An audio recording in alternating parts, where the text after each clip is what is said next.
And hello, everyone, and welcome to our very final episode of Modern Toyfare, Campaign 2 for here at Rookie Quest. We've got all of our players back for this final episode, so say hi, everyone.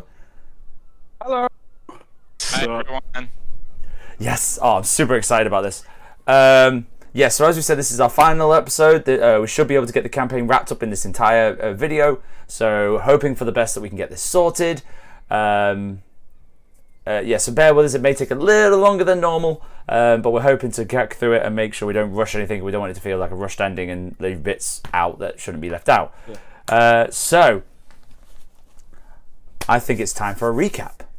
Last we left off, I'm going to get some good music for this. Hold on. Right, so... We're ready. Yes, we're ready. Last we left off... Oh, that's probably not the right music. Hold on. There we go, that's the right music. Okay, yeah. Heavy rock this is, clearly. Thank God I hear nothing. No, I tried it with the thingy through and it's still not quite working for me. So, anyway, so, recap.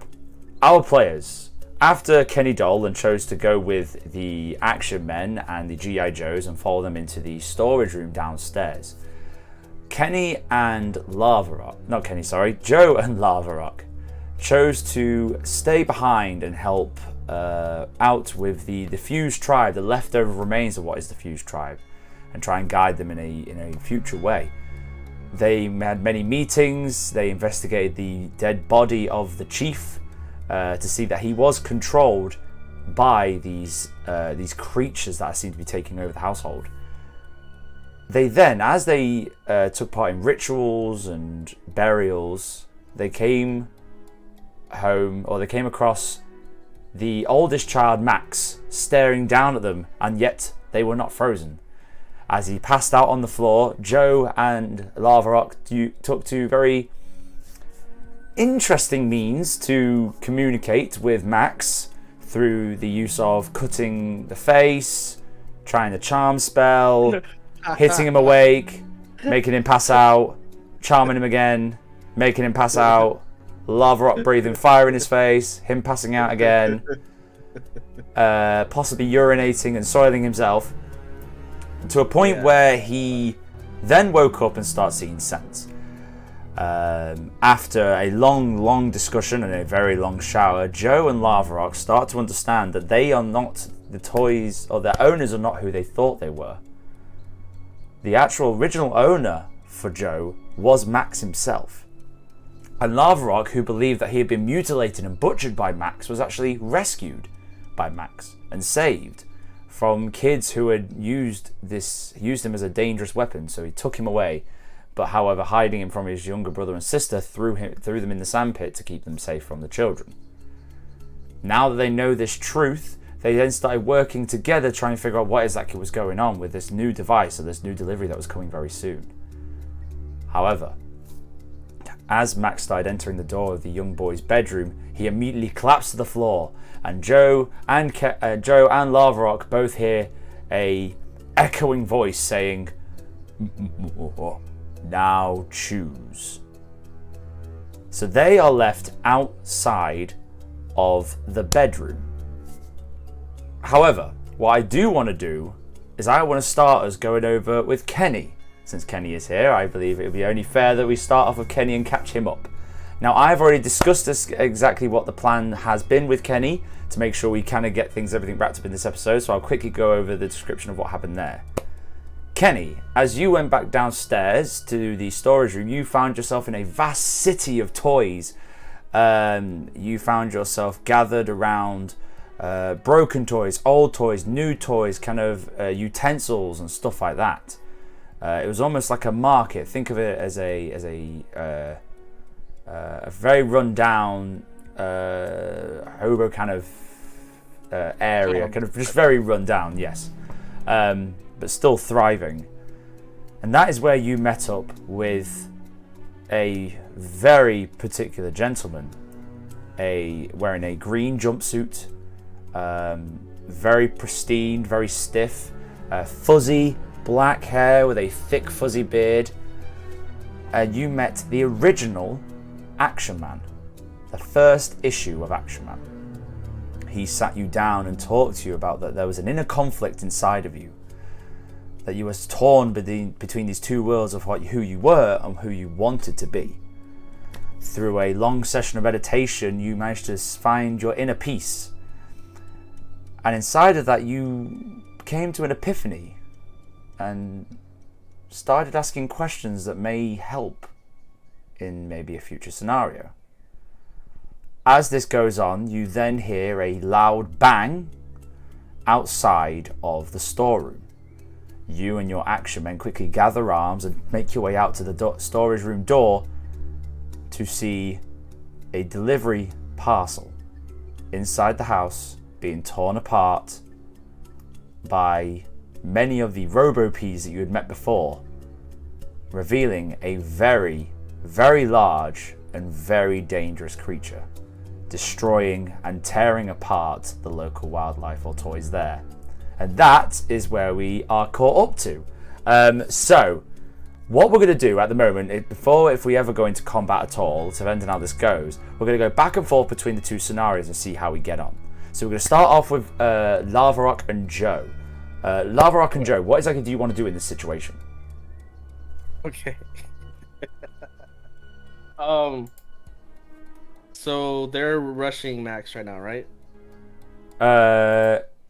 So Max has just collapsed onto the floor and he is now inside the room. He's kind of been dragged into the room. You are currently stood outside of the door.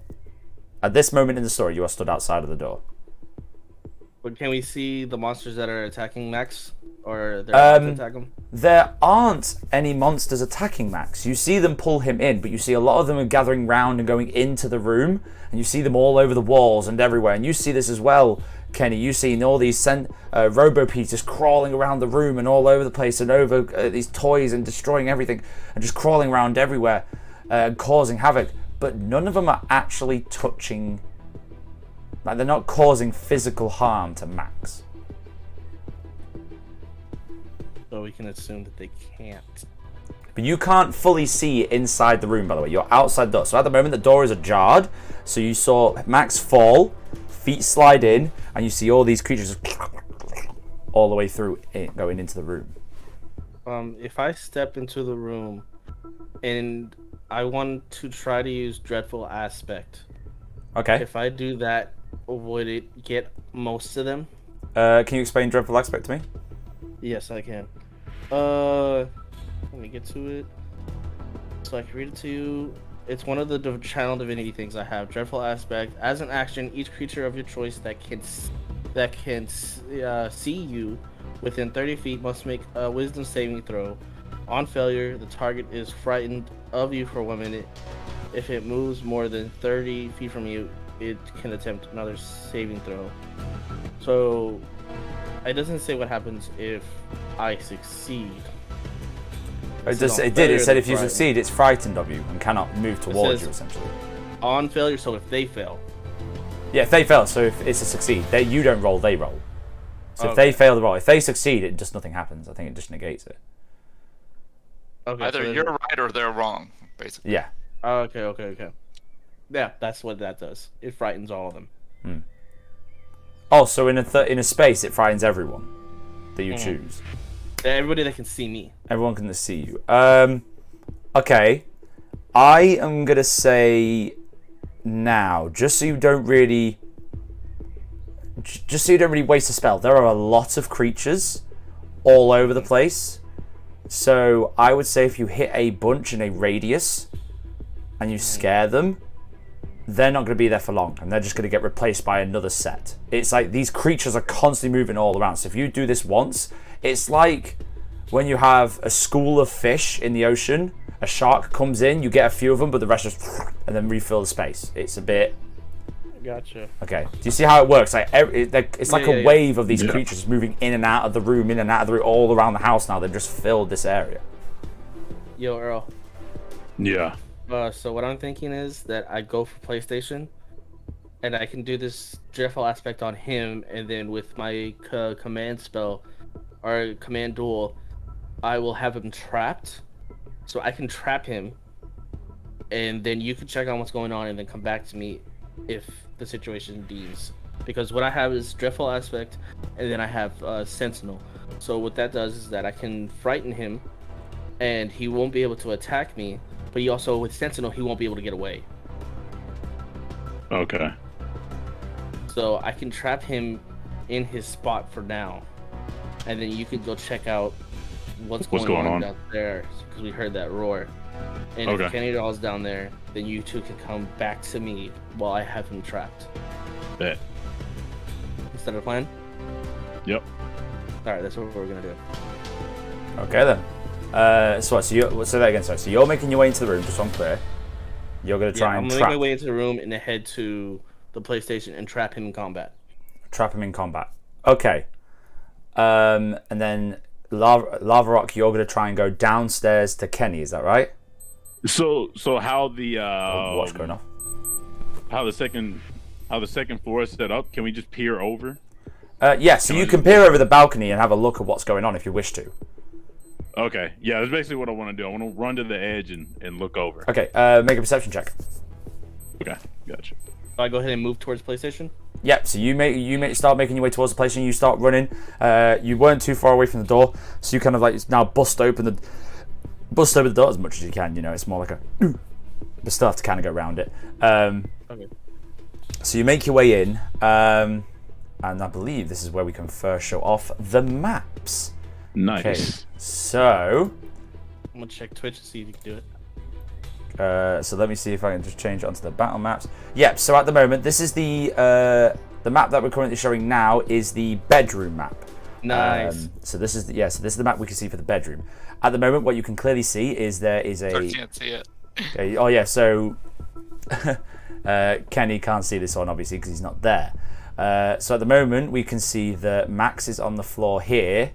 Okay, laid out. He is surrounded and being dragged by 3 of these robopedes, is what you see. And then I'm assuming, so this is the shield. So this at the moment here is Joe, for anyone that's curious. And this is the PlayStation. What you see now is the PlayStation is all these creatures now surrounding the PlayStation and gathering around and carrying him out of the shelf, and he's like moving on these like logs and rolls of kind of like Jack Sparrow in Davy Jones' Locker when he comes over the ship and all the crabs are the ones that are carrying all the ships. A bit like that, all these centipedes are crawling over themselves and around themselves to make them move forwards. And the strangest things happen, and then all these creatures start crawling up the sides and then start extending and locking, and then come down into kind of legs and start locking and extending, and then you see multiple of these like creatures just extending and locking onto this PlayStation, and now you see a almost humanoid, 2 arms, 2 legs, quite beefy PlayStation creature, and as you look by, you see, and you kind of start shaking off the arms and leaning back. You see a lot more of these creatures now as well go around the front of him and lock together, and then you see a bright light coming from the front as this creature then turns around and goes, "Oh, yes, power." He starts shaking, he's like moving, he's now finding this new form, freedom, that's kind of like come together. And you see now some of the robopedes have linked together. These are the ones that turned invisible in the previous episode that you then revealed, as using electronic screens that are on their back to create a face panel. So now has a face, eyes, and everything. So, and it seems to be talking a lot more humanoid based and moving more humanoid, very loose. So yeah, so he's kind of there, and now he's kind of just stretching out, wandering. He's not. Make an insight check if you want to, Joe. Okay. Perception. Insight. Insight. Yeah, because you can clearly see him. It's like it's reading into him. 7. 7. This is strange. It's weird. You've never seen toys act like this. I mean, the fused were one thing, like how everyone was like melted together and then became one. But this is strange how it's all interlocking together. So this is all new to you, and it's kind of freaking you out a little bit. Not at the point that it's scaring you. It's just really kind of odd. Yes, so that's you. Lava Rock, you go over to the balcony. Lava Rock, can you make a perception check, please? What was your perception check? Yeah, 13. 13. Okay, so you are going to then you peer over the side. With 13 is fine as well. So this is where we're going to show the other map now, which currently Kenny Doll can use. You look down the banners. You look down the stairs, and you see toys everywhere. You see the hundreds and hundreds of these torn apart, destroyed, broken, scratched, molded Lego toys that have just been butchered and torn apart, and you're looking at this complete mess and destruction of other toys that have tried to come to their aid. And you look down and you see a very large two-footed creature with long claws with rubber pads at the bottom. You see it extending into a long torso with a long chained tail. Similar colours as to what the PlayStation is. White shell, black plastic underneath thing with many cables running through it. Very small arms following into a very, very large head at the front with razor sharp plastic jaws. You see this huge creature with multiple Lego creatures just getting chewed up, thrown about, and spat out. And you see Kenny just move out of the storeroom door on the right side of the stairs, on the far end near the main entrance door, and you see him just pop out. Yeah, Kenny, you come out and see this huge creature just tearing into these toys. So Lava Rock, what do you want to do first? We'll go to Lava Rock, then we'll go to Kenny. Lava Rock, what do you want to do? Do I know what's happening inside with Joe? You do not know. Okay. As far as you know, he went in. That's all I know. Yeah, Okay. he went in there and yeah. You So like my torturing whole- us, don't you? Pardon? You like torturing us. Oh, I do. I've been waiting for this one for a while. I've been looking forward to this. What kind of situation Is Kenny in stealth, or is he? Is Kenny in stealth? Kenny, you stealthed? I wouldn't be because I came out to see. Yeah, he's literally just come out, opened the door, and seen this. So. Not the door and saw Godzilla. I'm like, Oh, by the way, this Okay. thing as well is at least double your height. yeah, I Double. figured. Double your Okay. height. So. Okay, gotcha. Let's see. Well, my whole purpose of running out there was to see what was going on and report back to Joe. So I can picture Lava Rock just going, "Don't worry, I would check it out." Nope. All right. Got exactly what's going on there. Oh, it sucks over there too. Don't worry about it. All right, I'm out. So Yeah, I think I got a Next good out. picture. Are you going back to? All right. Okay. Yeah, I'm going back to tell Joe. You're headed back. So as you head back in, you see this same process. Him just walking around. Joe stood there, kind of just staring. All these creatures moving around, and Max being dragged into the room. Kenny, what are you doing? So I know it's eating the Lego people. Or how about any other allies? Is there any? It's destroying everything. It is. Okay. You've got a few. You've got a few Lego toys in there. You've got some farm animal toys. You've got. He doesn't have any of the Action Men with him. it's attacked 1 or 2 GI Joes, but a lot of them are kind of stood with you at the moment because they've all come with you to see what's going on. So 1 or 2 kind of charged out to protect, and they just got bam, pang to the one side. Another one bit torn apart just by the jaws. Dang it, Lava Rock! You should have told Kenny you were there. I'm gonna. Well, I'm gonna instruct them to see. We're gonna basically draw aggro and try to see who we can get away. We're not gonna engage directly, just kind of get closer and try to draw its attention away from the innocent other toys. Okay, so you move your character about then to where you necessarily want to go. Yeah, so you're going to try and draw its attention. What I'll do is I'm going to use. If you use yours, I'm going to use this one then as the other characters. Yeah, just to show exactly how many you would have in a fight. So you've got another one kind of coming here. You see Action Man, one of the Action Men that you rescued, and also help you, kind of goes up here and he's like, "Don't worry, we got this. We got to keep him away from the others as long as possible. Good luck," and goes to give you like a handshake, like a Spartan handshake. I'll be chucking darts, which is my only range weapon. Added more just to draw attention, not even thinking it's gonna kill it or hurt it. Okay. So you're just throwing darts to distract it. Make a. I'm going to let you choose.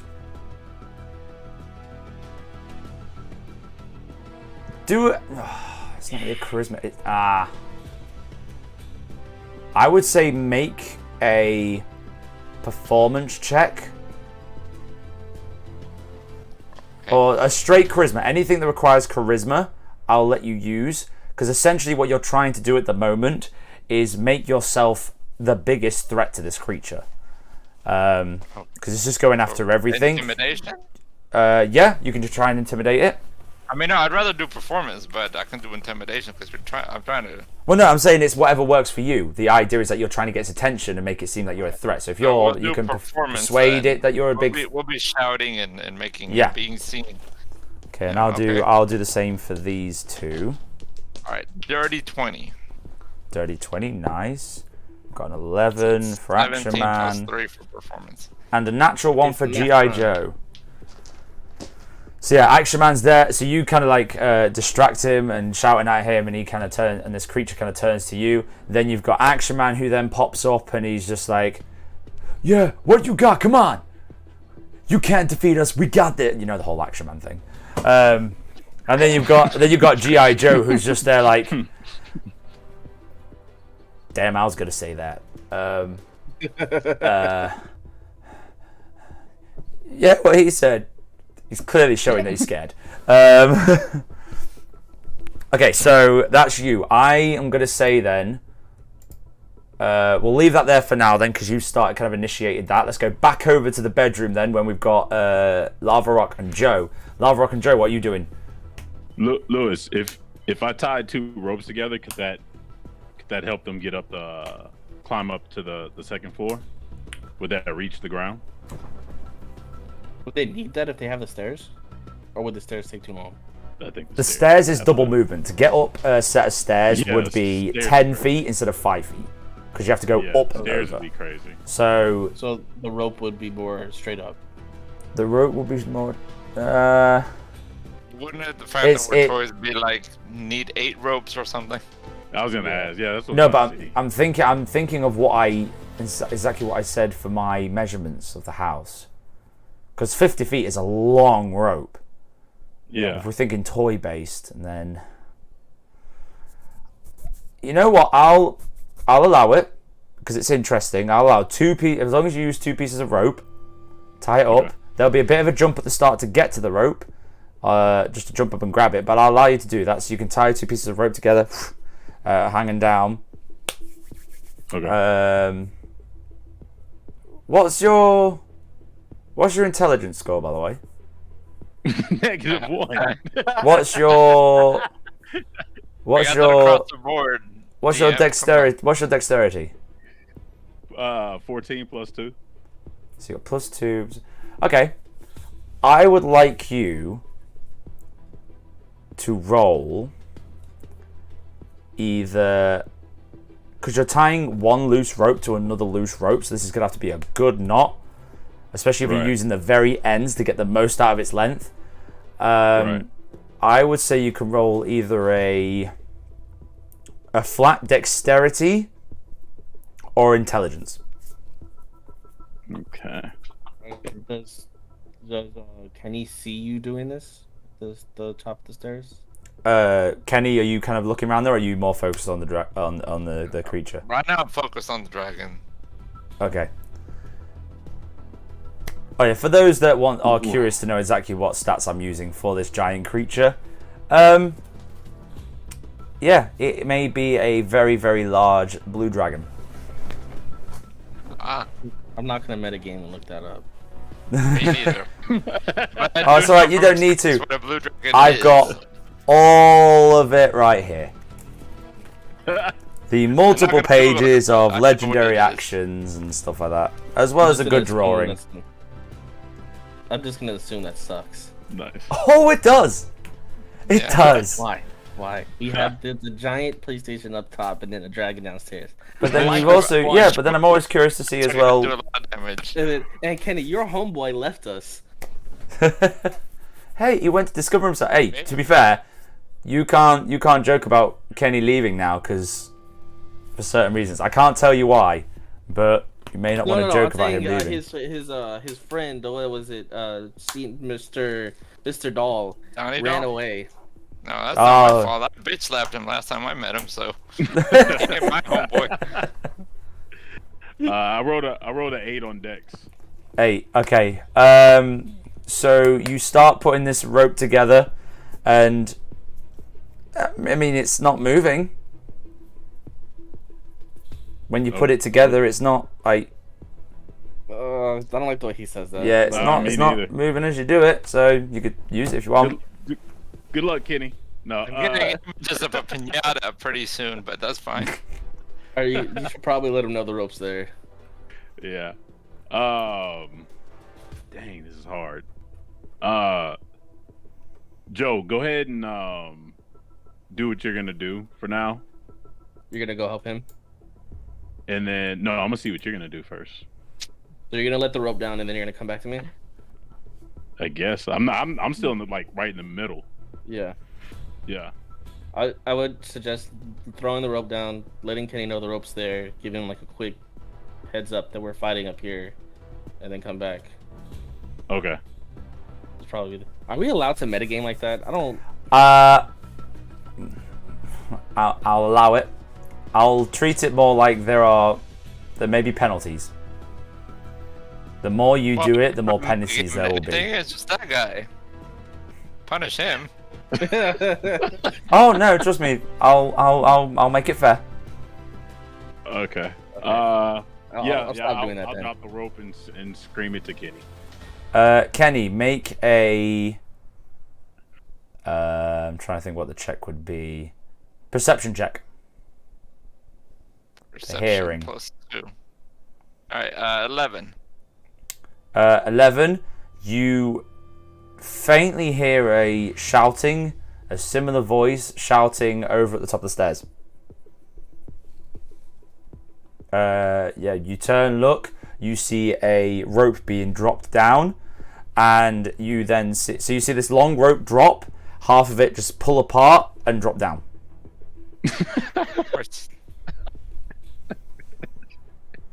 I guess there's the penalty. Good old teammates. I'm sure that was Joe's plan. What actually happened was Lava Rock was just holding two ends of the rope, twisted it round, and was like, yeah, that's not coming apart. Let's go. It's just off. He shakes his hand and thinks this is all Joe's fault, of course. More to the leadership, as always. Alright, okay, so Kenny, you're doing distracting. Lava Rock, you've dropped the rope down and you're waiting for Kenny to come up. You're then dashing back into the room and you see the same thing. You see Max being dragged into the room. You see these creatures kind of surrounding Max but not really attacking him. And you also see this PlayStation that's now just moving and being free and kind of adjusting and kind of stretching out these new limbs and legs. And he's grown quite tall. So. Is he double our size too? I would say he's about a third on top of your height. Okay. So you definitely have to look up. Okay. I'm gonna move closer to Joe. Can I ask a quick question? Yes? Is there any creatures, any of those little robots, scurrying within 10 feet of me?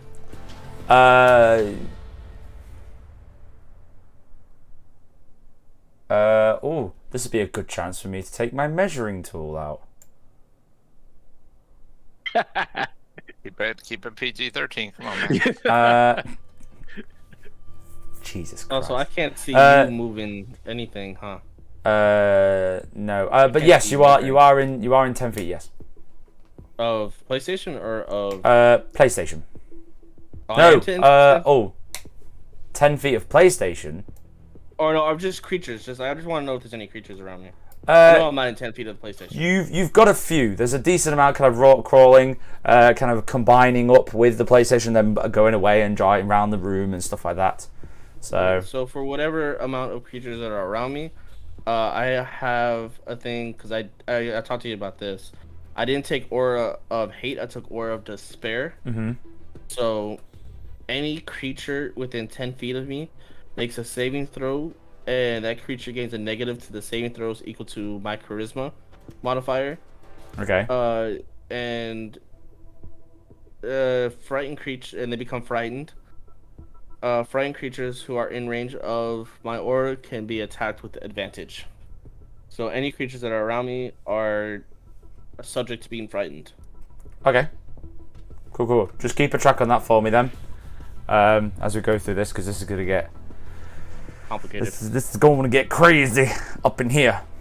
So my charisma modifier is the 19, right? That's the number under the plus. Yeah. Or minus. Yeah. No. So whatever your charisma. Well, if it says your modifier, it'll be the plus or minus number. Okay, if it says your score, it will be the actual thing. So what it usually is the modifier. Dang, that's not a lot. Yeah, so it's only a +4. So they have. Dang, that's nothing then. That means like -4 then. If you've got a +4 and you're saying it minuses, they get a minus to whatever your plus is, then they'll have -4. A -4 could be quite. That's pretty good. Yeah, -4 is pretty decent. No, the saving throw is equal to the charisma modifier. So they have to make a saving throw. Yes, so their saving throw will be -4. He's saying if it reverses on them.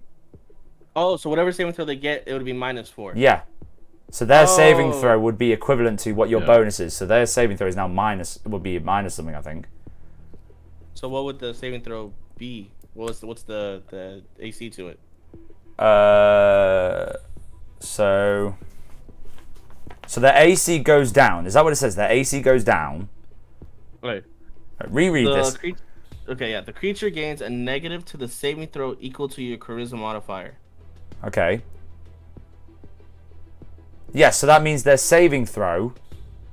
So it would just be negative. an AC that you set, and then whatever saving throw they make, there would be -4. So you would have to set an AC to it. Yeah. A DC, not an AC. AC is armor class, so a DC. Yeah, that's what I was getting confused when you said AC. My bad. Yeah, no, okay. I think I get what you mean.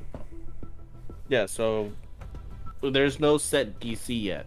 So I guess the DC would be determined by you. Yes. Okay.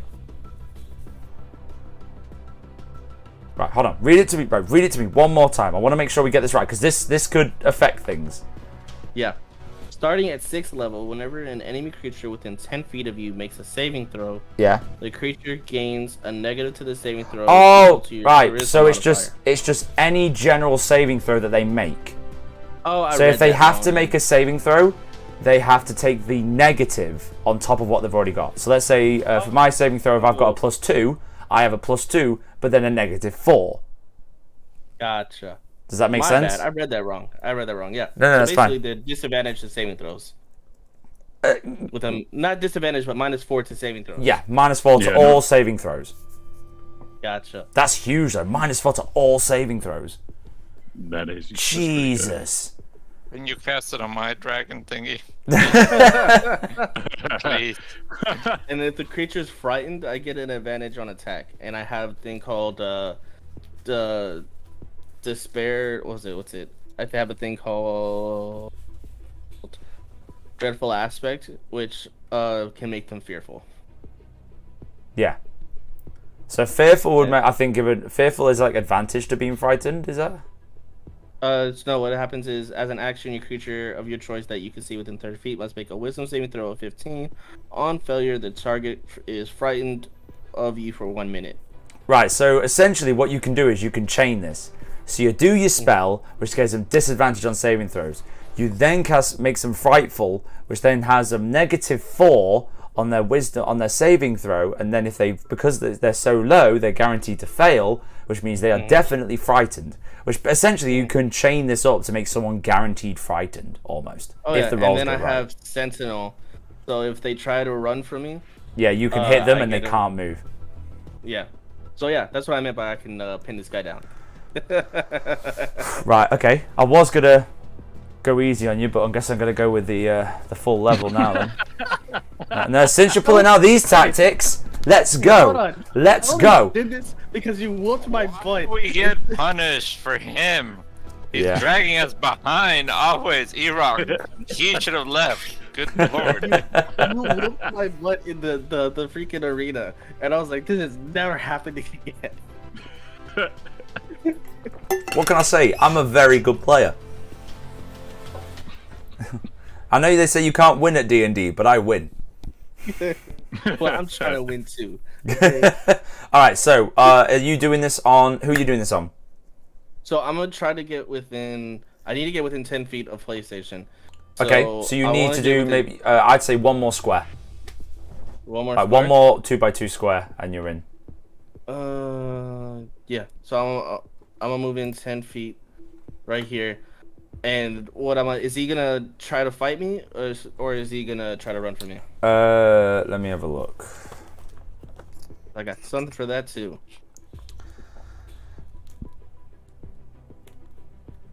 Oh, you're gonna hate me. Oh, we'll see.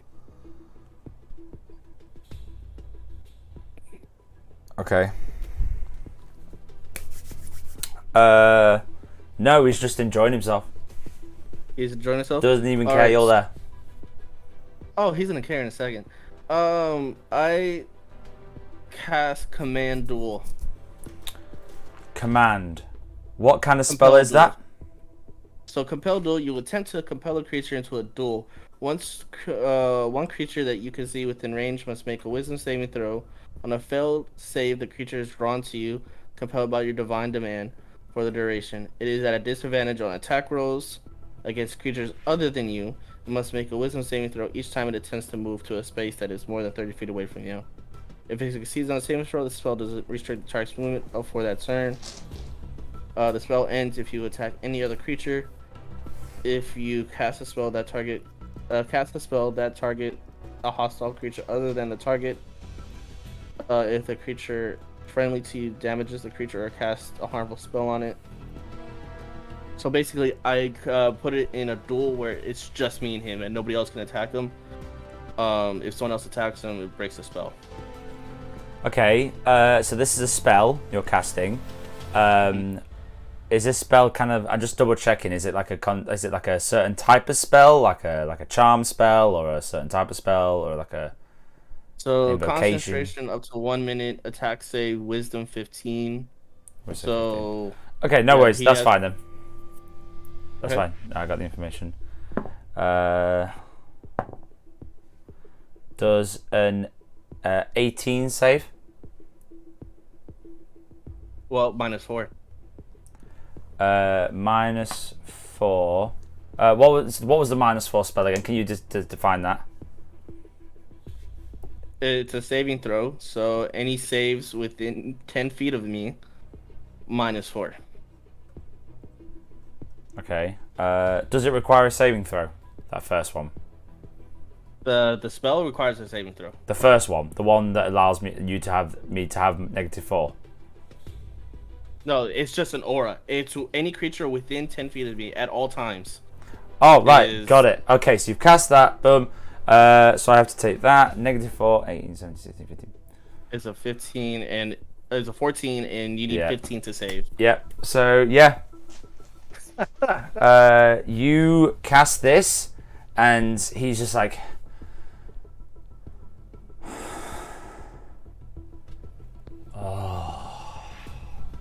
And he starts flexing, just moving.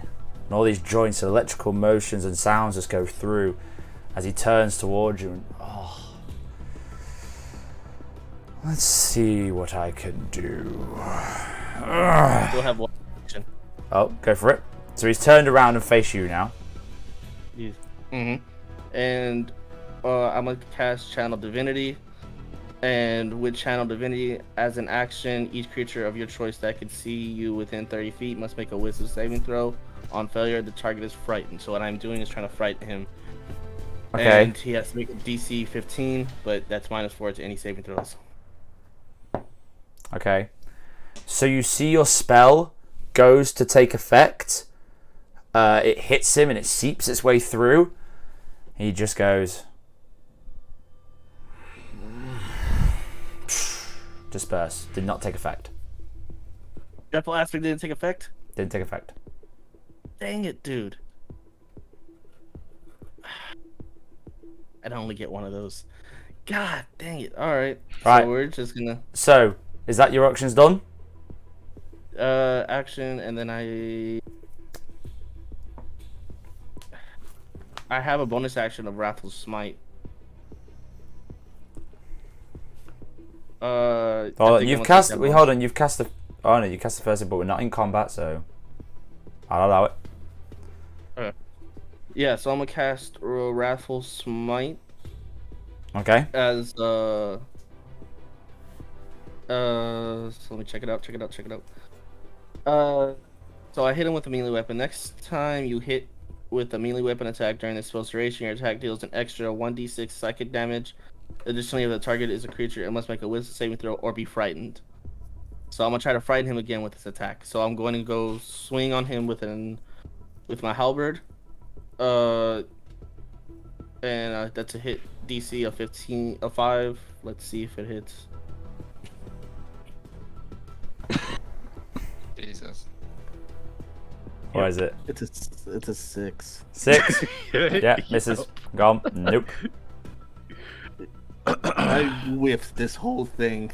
Terrible. I had a plan. It whiffed. How have you not learned by now that no plan in D&D ever works? That was the whole 5 minutes.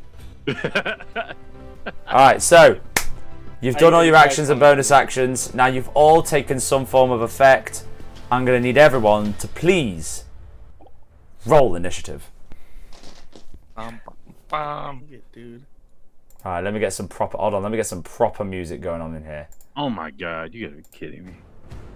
Oh, wait, what? What happened to our rolls?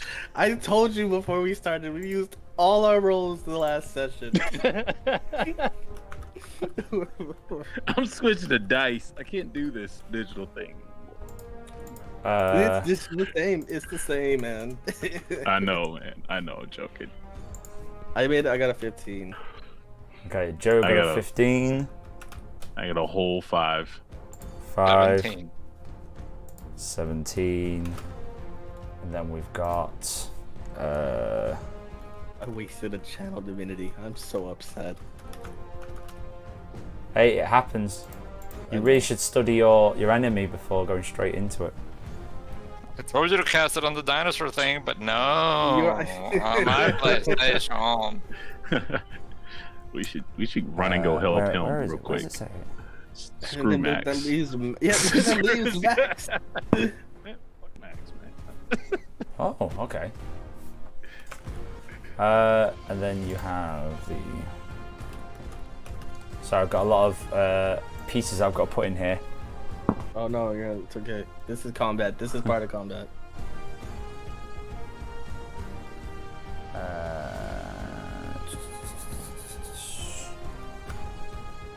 Then we've got these things.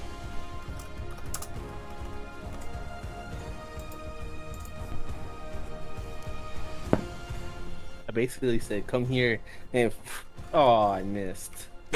Let's do this. Let's fight. I will say though, missed. I will put on some more detail about your spell. You did cast a spell, and you knew your spell took an effect. It wasn't like it got dispelled or didn't reach there. It took an effect, but just did nothing. Wait, Is it they're interchanging parts? Is that why? I'm just With all saying those the other people moving spell. around? If it was an ordinary person, you know that spell would have taken effect. You know that would have gripped them. But for this creature, it just went in and did nothing. Gripped him and had no he's immune effect. to my spells. What was the spell you were trying to cast? It was a channel divinity thing. Yeah. And what happened if you succeeded? The target would have been frightened. There you go. Oh, he can't be frightened. He can't be frightened? That's my whole thing! Get a new thing, bruh. That's literally my whole thing!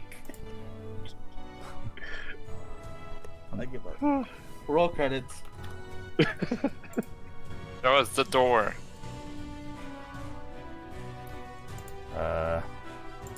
Lewis, I There's a think few so of these. much right now. Pardon? You're my least favorite person in the world right now.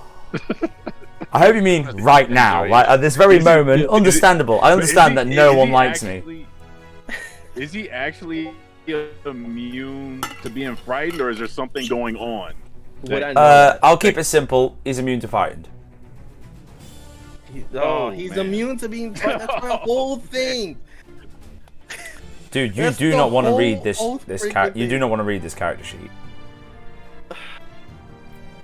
I had based everything on him getting frightened.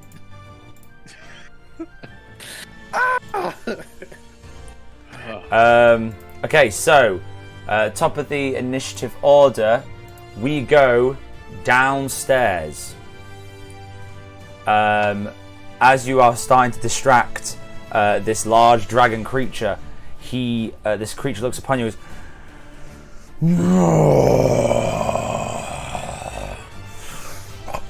let's roll. Let's roll a d4. Okay. So he's going to charge straight up to there. And he is going to do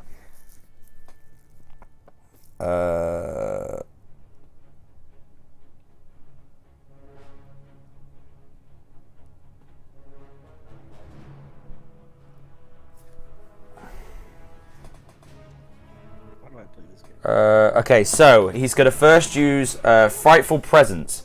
Each creature of the dragon's choice that is within 120 feet of the dragon and aware of it must succeed on a DC 17 Wisdom saving throw. So that's essentially you, Kenny. A DC 17 Wisdom saving throw, or become frightened for 1 minute.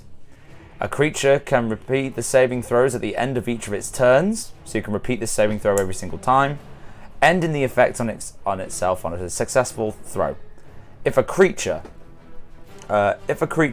having saving ends at the creature is immune to the dragon's. Oh yeah, so if you save from it, you are then immune from being frightened by the dragon for full 24 hours. So if you successfully save, you can't be frightened again for 24 hours. Alright, come on, Pink Die. Don't fail me now. Let's show Joe up. Come on. Yes, we can do it. Right, but I can't. You said fright. wisdom? Wisdom. DC 17 Wisdom saving throw. I got 15 plus 2. Oh, Nice. So the dragon roars out. You kind of shake it off. You found that you realize you are an action doll. You are an action man. You are you're an action figure, and you square up ready to go. The other two.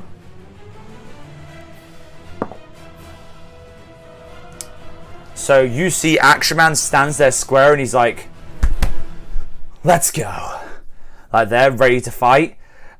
You see G.I. Joe, bolt it. I'm He out. gone. He. In all fairness, I'll probably follow him in a second.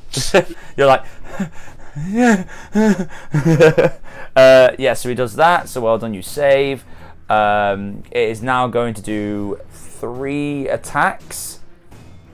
So it's going to take a bite at. I did roll, so he's going to take. He's going to take a bite at you, Kenny. So bite attack.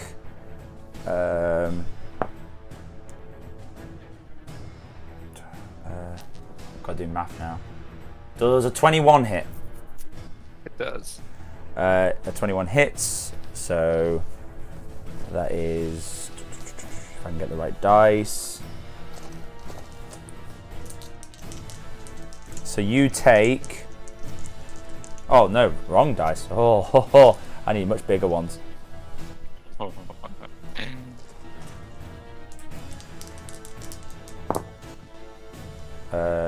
You take.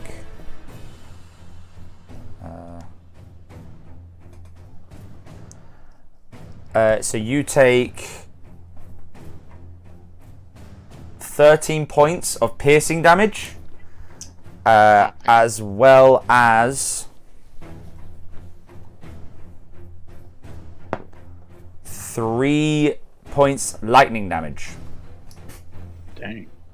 As you bite into it, you feel as it bites into you, you feel an exposed wire on the inside of its tooth, and it gives you a quick shock. And then it's going to do its 2 claw attacks against Action Man. So for Action Man, it's going to do. That is a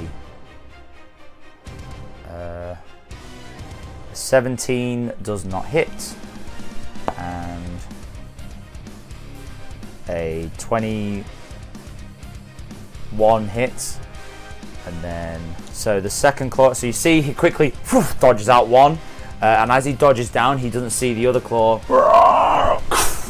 catch him against the face, and he takes. If I look at this correctly.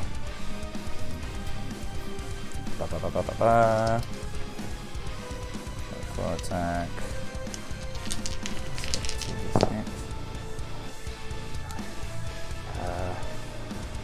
He takes 16 points of damage. Yep, so he takes 16 points of damage. Okay then. And that, I believe, is going to end his turn. Hey, Lewis. Yes. You're hovering over whatever, and it's covering your creature. Oh, yeah. Sorry. There we go. Right. Okay. So, yeah. He took some heavy hits. He's not looking too bad, but you can see an instant scratch or two taken on him. Right. So that's him done. That's the dragon. That now takes us to Kenny. What do you want to do? I did not like that. I don't believe I could flank him. Right? He's huge. This thing. You could. No, you can't. You could try and flank him. Yeah, I'll scoot forward and see if we can flank him there. See if we get a bonus. And I'm going to, like I said originally, punch it. Okay, go for it. We'll punch the dragon. And we're gonna use. We're gonna go ahead and use one of our key points. So we're gonna basically do 4 attacks, and one of them's gonna be stunning strike. Is that all right? Okay. Stunning strike. What do I have to do for stunning strike again? He has to do a con save, or he is stunned. Basically, in his turn. Okay. Oh, on his turn. Oh yeah. So let me do that now. And he makes a melee attack. His next turn, if he fails a con save of DC 13, he is stunned. So an 8 doesn't save. No, but No, that would have been so in his turn. one. I still have to punch you. Yeah, you still no, but what happens is you punch, so you can still get to do your hits, but then Yes. effectively you have now stunned him. At the start of his turn, he's going to be stunned. Yes. So let's see. 4 attacks. I got 17. I've got 21, dirty 20, and 14. Wait, so say them again. Sorry. 21, 17 misses. 21, Hits. 20, Hits. and 14. Misses. Alright, 2 of them hit. Okay, wow, this guy is tough, I guess. Alright, so 2 of them hit. And it is... So 5, 6, 7, 8. Plus 8, 16. So 16 damage. 16 damage. Okay, so that'll be.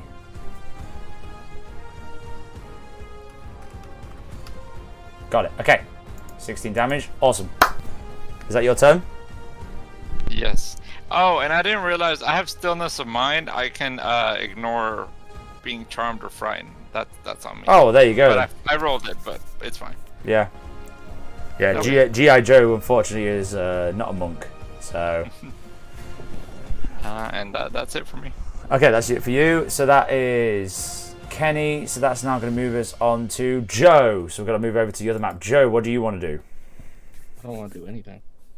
You're gonna go all emo and pound the corner, so he's gonna do. My whole character is emo, and you took away the one thing He's got the masquerade and everything. Thanks, Dad. Mascara, not masquerade. Mascara.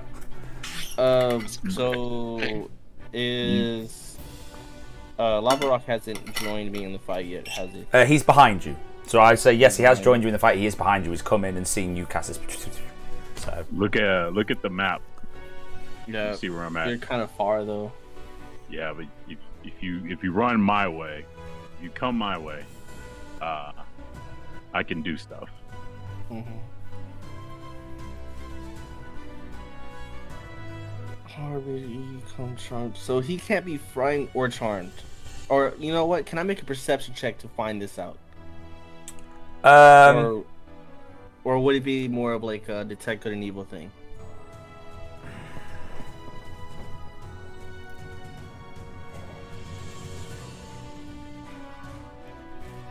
Yes. make a.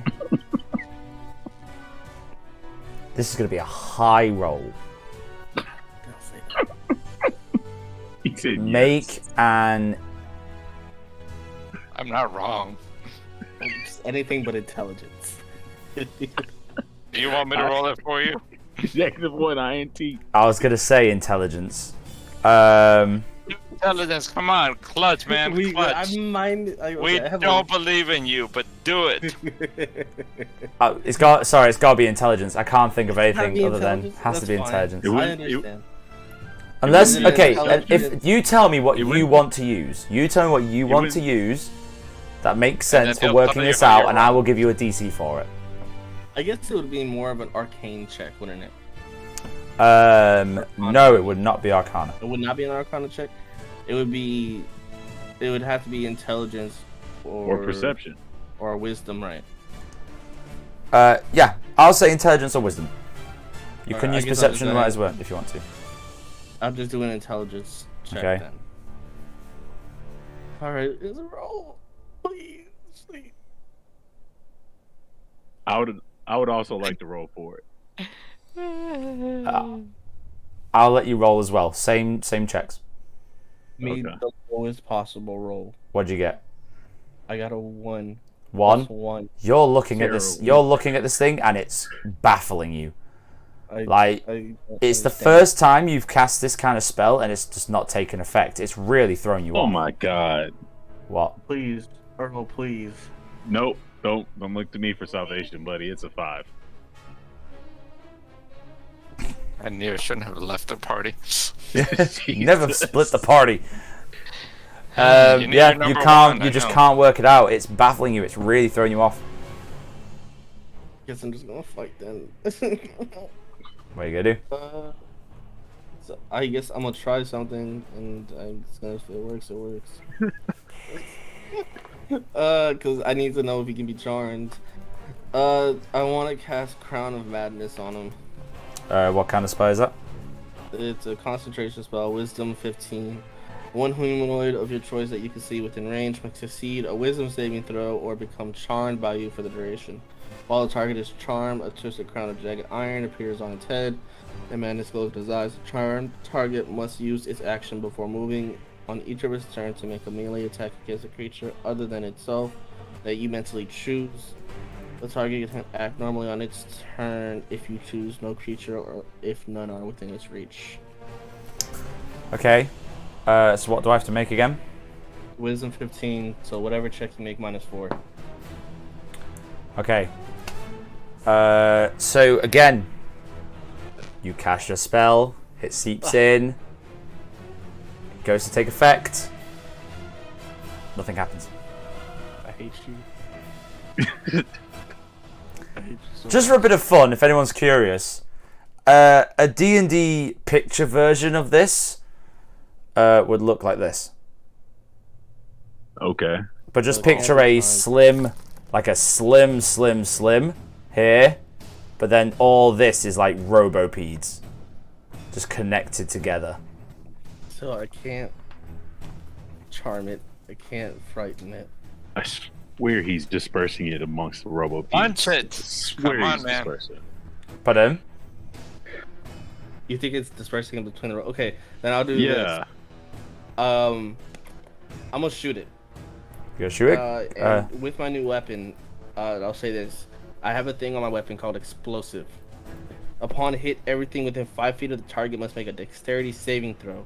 Equal to 8 plus your, and I already got that, it's 12. Equal to 12 DC, or suffer 1d8 fire damage. So I'm gonna shoot it with my pistol, and those robo-peas have to make a dexterity saving throw. Wait, so you do everything in a certain radius? Everything within 5 feet of the shot. The shot. So I want to do is I want to shoot the leg. You go shoot the leg. And if explosive takes effect, if I hit, they must make a dexterity saving throw. So what I'm hoping to do is I'm hoping to hit the leg, have explosive go off, and kind of rupture his stance. So he would have to be prone if I take his leg out. Okay, well, sorry, wisdom save DC again? It's a dexterity. Dexterity. Well, I have to hit first. I have to hit. Oh, go on, sorry, so go to hit.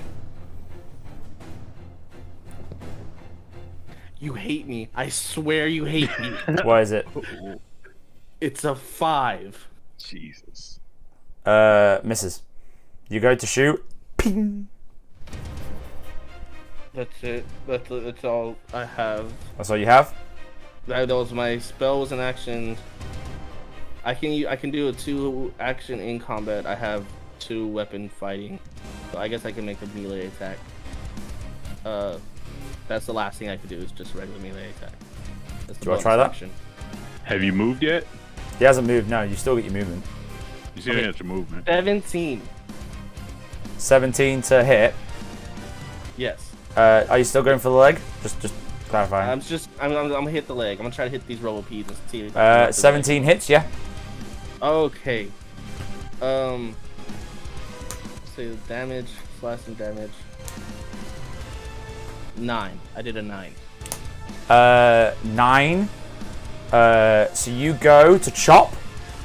Ting! Shatters. And you see the whole now creature starts tumbling to the side. And you see it go doof, doof, doof. And it's caught itself on its leg and its hand. And it's using its other hand to push up. The creature itself does not look affected. So he's But not you did some prone, heavy he's just damage not- to the leg. Okay. He's not prone though. He's he's managed to prop himself up with his arm. Okay. That's you, Earl. That's all I can do. Okay, so that's your turn. We now You're not move. gonna run behind me? We now move on to the Robopeds. So the creatures that Roll were me then the fire initiative. the creatures that were then surrounding Max now see what's going on, and they are immediately called to action. So, seeing what's happened, he's going to do 5, 10, 15, 20. My heart is racing right now. He's going to come over to here. And he is, as you see, he comes over, he's like, and reattaches to the leg. And the PlayStation is now fully back to standing. This one is going to go 5, 10, 15, 20, 30. Can only go there. This one's going to crawl over. 5, 10, 20, 25, 30. It's going to be standing on top of Max. So that's all they can do at the moment. They're pretty rubbish. So that's their go. Now moving on to PlayStation's turn. Okay.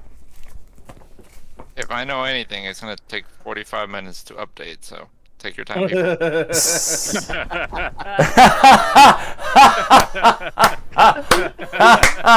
That was amazing. That was amazing. So we got time, don't worry about it. Well done. Well done, sir. That is that was very good. So this kind of creature is just gonna kind of like, you see the screen just laugh at you.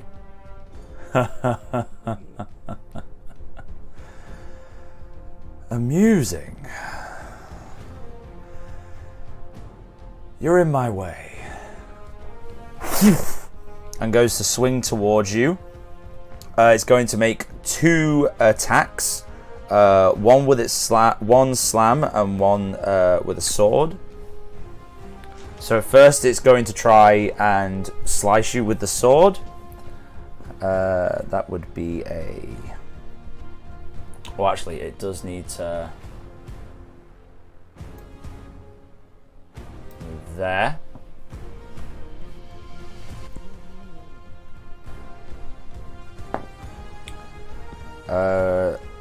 Does a 21 hit? Is that 21 hit? Yeah, it hits. 21 hits, and then after that he moves closer. Jesus.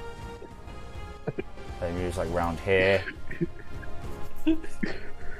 21, and then and then for the slam attack to hit you down, does a 29 hit? Yeah, sorry. So that would be the first. So they're both hit. So I need. Where am I? Here we go. You know, ask that after you add. Oh. You Okay. just say it hit. Oh no! Wait, I'm doing that right.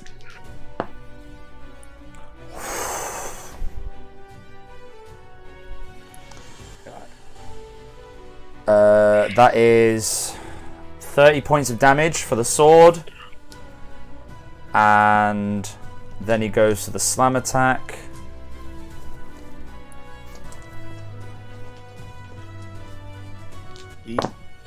One. That is 16 points for the slam attack.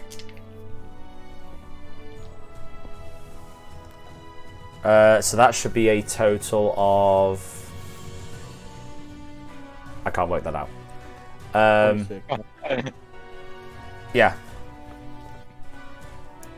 And... That's nuts. That is... So he does that. And then he is going to walk around. So what's his movement? So there, so he's got 5. Guys, there's a good chance we might lose this. 5, 10, Always come downstairs and I'll save you. 15, Fight your dragon after I just got mopped. 25, Oh, you can see how it's done, it's fine. 30. He does go outside of your range, so you can use Sentinel if you want. Yeah, sure. Oh, hold on. bro. He attacked Where's that me. lucky Canadian spirit? I'm gone for like 2 sessions. It's gone. He hit me, so I'm gonna use Hellish Rebuke. Okay. Go to it. Let me read it real quick. Yeah, just explain it to me. You point your finger, and the creature that damaged you is momentarily surrounded by hellish flames. The creature must make a dexterity saving throw. It takes 2d fire damage on a failed save, or half as much damage on a successful one. Okay. So yeah. So that's a spell. I'm gonna cast it. He has to make a -4. dexterity 15. Okay. A dexterity 15. Oh wait. Okay. It's not. I clicked the wrong thing. There is no. Wait. No, it's no. I would have thought it's no save. It's dexterity 15. Saving throws of dexterity 15. So you cast this, and fire just goes, burns around him. Nothing. No effect.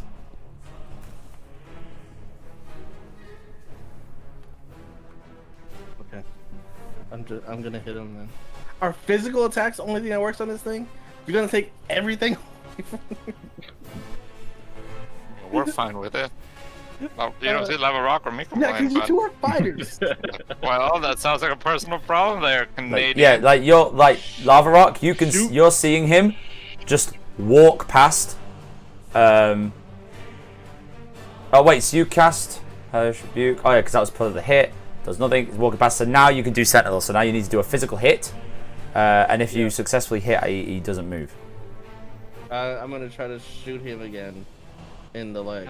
Punch Okay. him. Or Jesus. just punch her, I'll tee out. Not that hard. It's not that hard. Alright, Easy mantra here. alright. I'll just take the halberd to the leg again. How about that? Make an attack. 12. What was that? 12. 12. Hits. It hits? Hits. Okay. He's a big target, so. Wait, you Yeah. said you were attacking the leg, weren't you? Yeah, Yeah, that hits. okay. 14 damage to the leg. Yeah, you absolutely obliterate the leg again. The other side now collapsing down, slams its hand down onto the floor. You pull it back close to you, so it cannot move away from you now. It's stuck there, so it can't leave. And yeah, you just hit its leg out from underneath him. So he's prone? Not prone, no, not yet. Not prone. No, prone. Not prone, but you're on the right track. Can I yell over to Lava Rock real quick? Yeah, I'll use it as a free interaction. The free inter- Lava Rock, get the other leg. Yeah, I figured that. Appreciate it, buddy. Please. Now that takes us on We're to not that Lava Rock. We Yeah. dumb, but we ain't stupid. So his leg is down. He's mounted up by one arm and one leg, or two arms and one So leg. he's got two arms, but the way he's currently designed, he's got one arm on the floor to hold him up and one leg. Okay. So He's basically about to break dance. Yeah. No, I'm actually gonna go for the arm.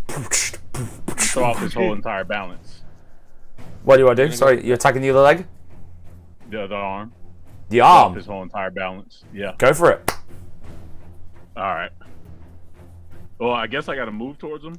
If you want to make a melee attack, yeah, you do have to move towards him. Okay. Well, I'm gonna go ahead and make my move, and that is, let me see. Hold on. He's got to be within range now. Yeah, he's within my range. So I'm gonna move right here. Do we get advantage on flanking? I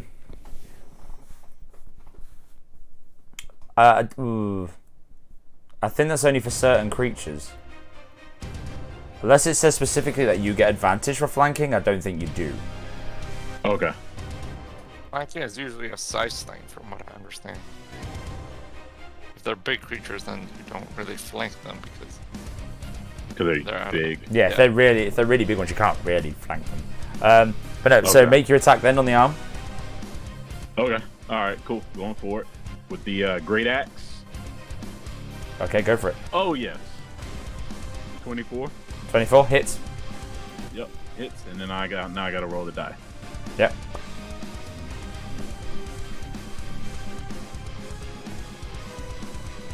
Ten plus 14. 10 plus 14. Yep. You obliterate the arm, and now the PlayStation just comes slamming down and is now prone. So let me put a colour on that. Insert thank you meme. Thank you. Yeah, so it's now prone. And it's just flat on the floor. It's just got one arm up in the air. You now see the arm has gone from being like an automated arm to now like a... Like, you can see the arm, the leg has now gone back to being kind of the robo piece trying to figure things out.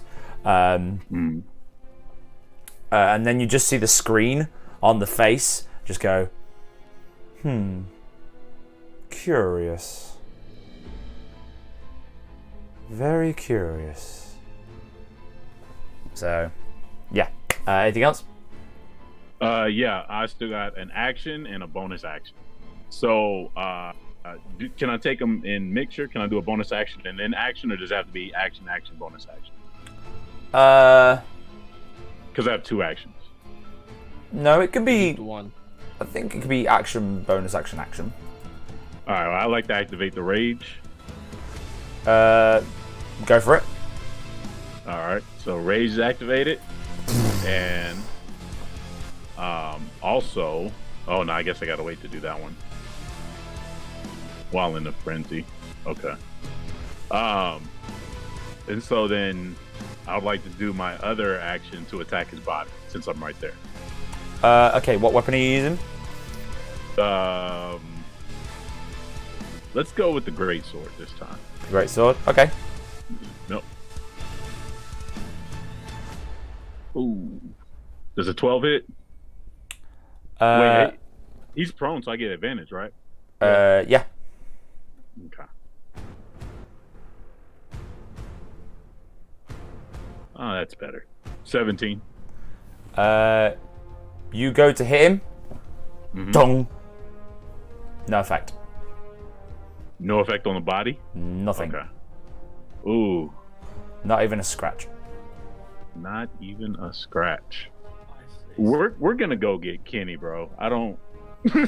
Sorry. Leave me out of this. I got my own dragon to deal with. I don't know what to do with this. All right.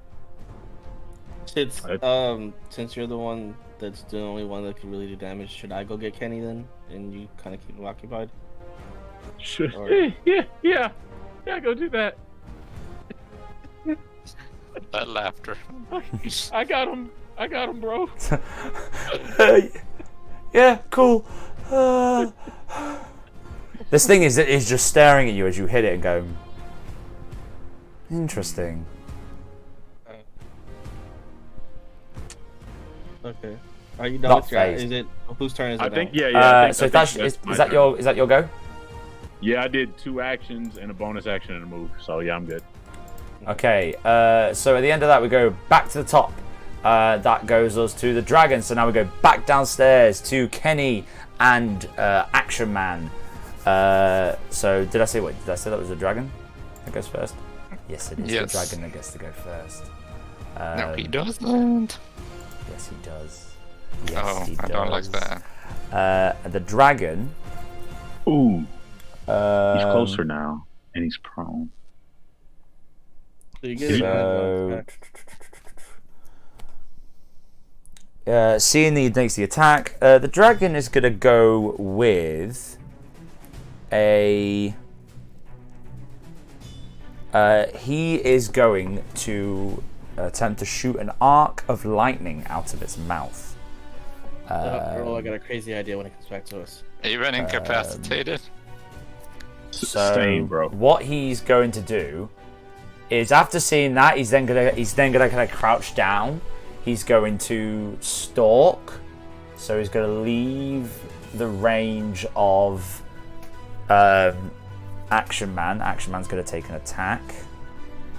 Sorry, so he's doing this for legendary reasons? Because remember, I stunned him, so he can't. Oh! Move. Yeah, speak, he's stunned. It's incapacitated. Yeah. Stunned. Yeah, he's stunned, so he can't take actions or bonus actions. Yeah. And we get advantage until the start of my turn, or until he. Yeah. Yeah, and that's a mistake on my part because I forgot a certain part of his characteristic. So. Yeah. How dare he's the stunned. DM be fallible? So I can't do anything. The dragon's just there like just twitching out and glitching and everything. Right, so that is the dragon's turn. Annoyingly, because that was going to be dope. So we go to Kenny. Oh, me. Okay. We're gonna do the same thing without the stunning this time. We're just gonna use our open hand. Okay. Do our 4 attacks. And let's see. Attacks. It is so 10. I'm sure it doesn't hit. 19. 10, 19 hits, 21. 19 hits, and 21 hits, yes. Okay. Cool. Alright. 19 just hits. Ooh. Oh, okay, well that's a clue and makes me depressed. Alright. It is 8, 9, 10, 14 plus 4, 8, 12. So that's... Doesn't he have an advantage since he's stunned? Can he reroll his first hit? Yeah. I think, yeah, if you're stunned, do you get your attacks with advantage? Yeah, it says it right here. Stunned, Yeah, attack roll do against it. the So, creature. It's a 14, so... well, just roll them all again because you Reroll. made crit. Roll them all again because you made crit. No, that's what I rerolled. It's a 14. No, but you can I'd say roll all of them. No, but the other 3 hit, right? Yeah, but I'm saying if you get a natural 20, you double the damage, don't you? Yeah, you double. He's saying you're gonna hit. I'm saying okay. re-roll all of them in Okay. case you get a critical. Yeah. Right. Yeah. No. And the one that missed got a 14. Okay, that's fine then. Right, so what's your damage? Thank you. Okay, I got what you're saying. I got what you're putting down. So let's see. That's See, I 12. can be nice as well. It's 12 plus 8 is 20. So that's 25. 25. And it 4. has to take. Oh, he has an off button. Hold on, I'm trying to work out this. So And it has to take a dex save. okay. Of 13.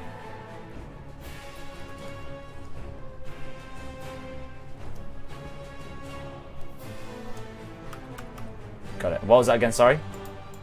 Dexterity 13. Gotta make a dexterity saving. What was it? 13. 13 dex. He is going to choose a legendary resistance to automatically save. Okay. Well then, so's your face. So that's one already done. That's my turn. He's used a legendary resistance. Is that your turn? Okay, so that's Yes. the end of Kenny's turn. We now go to Joe up in the bedroom. This doesn't work. I'm gonna be so upset. I have a question real quick. Yes. Go ahead. Does he operate as a PlayStation? Meaning off buttons, vents, stuff like that. I would say he has adapted to something very strange. From what you remember, from what you can see, it's not like an ordinary PlayStation. No, there's no power cable. He's adapted. I actually bring on to a good point. Make a perception check. Both of us, or just? You can both make one if you want. Okay. I swear we used all our rolls. Bro, what I the swear. hell? Oh, how bad are they? How bad are they? Oh my god. I got a 1. I got a 6. 6. Yeah, you're looking at this thing. You can't work it out. Oh, we're dumb. This is something completely different. This is something completely unique. Okay. It was Action Man after them, before them. Oh! Yeah, of course. Sorry, my bad. Sorry, we can't. I completely skipped that. Yeah, Action Man. Yeah. Go back to action. Is he before me or after me? He's after you. He's just after you. Okay, so then he wouldn't get advantage. So no, because your turn is so the dragon's now out of being stunned. So he would get an attack. Jesus. So he is going to. He's just going to make his attack. I'll start using my dice. Screw this digital thing. That's what I'm nope. saying. It's not liking us. I'm about to go get my. Oh, quick. okay. Nope. Nope. And he's going to attempt to stun. But he's going to save from that automatically. So he's going to use another legendary resistance to save from that. But that was a natural 20. So he's going to do a punch.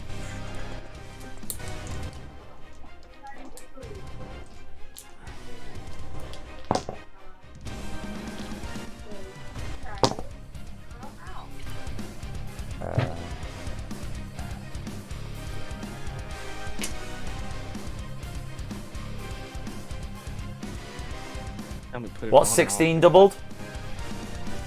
16 double is 32. 32. So you see Action Man do 32 points of damage. Man, y'all, this is easy peasy. I don't know why you're struggling with the final battle. I'm trying to calculate 32 now. What's 91 minus 32? What's what? 91 minus 32. How am I awful at math? 50 something. There's a calculator on your computer, bro. I know, but I'm trying to work it out in my head. I'm trying to get better at working it out in my mind. That's 7, 8. So I'm going. Oh, that'll be You said 91? 91 minus 32. So that would be 59, sir. Pardon? 59. 59. Okay. I was close. I said 50. Yeah, very close. Very, very close. Well done. Oh, and there's also a calculator on. Oh. Somebody. I think it's Iraq. Yeah, Iraq, you're kind of buzzing at the moment. There we go. We apologise. We were having some microphone issues there, but we are now back. Okay, so calculator on here. Iraq got his loaded dice. It's fine. okay, so that's that. So you see Action Man just like dodging and ducking out the way, and he takes full advantage of the dragon being stunned and turning towards you, and he just goes all in on the face, just doof doof doof doof doof doof doof, and one big uppercut, bam! Yeah, does a huge amount of damage. As he's done that, he kind of looks to you and he's like, he looks to you, Kenny. I don't know what to do, man. Any ideas? We got this. We got this. We just punch it more. It Okay. looks a little drawer. Does it look like it has made any impact on it overall? It's starting to show wear and tear. Them hits that he took definitely hurt him. Our bolsters are okay. We got this. But it's still standing, still pretty tough. At the end of his turn, he's going to use a legendary action to do a tail attack on him. So that would be that hits.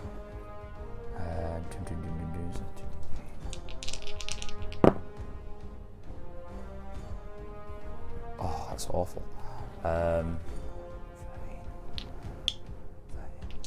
Sorry, math. So that's 20 points. Okay.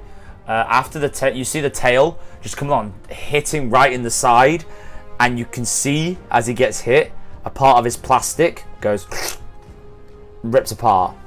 He looks rough. Action Man looks hurt. Oh, okay. So after that, that's good. So that'll be your go. That'll be the dragon's go. That'll be Thingy's go. So now we go to Joe. We know to do another perception check or no?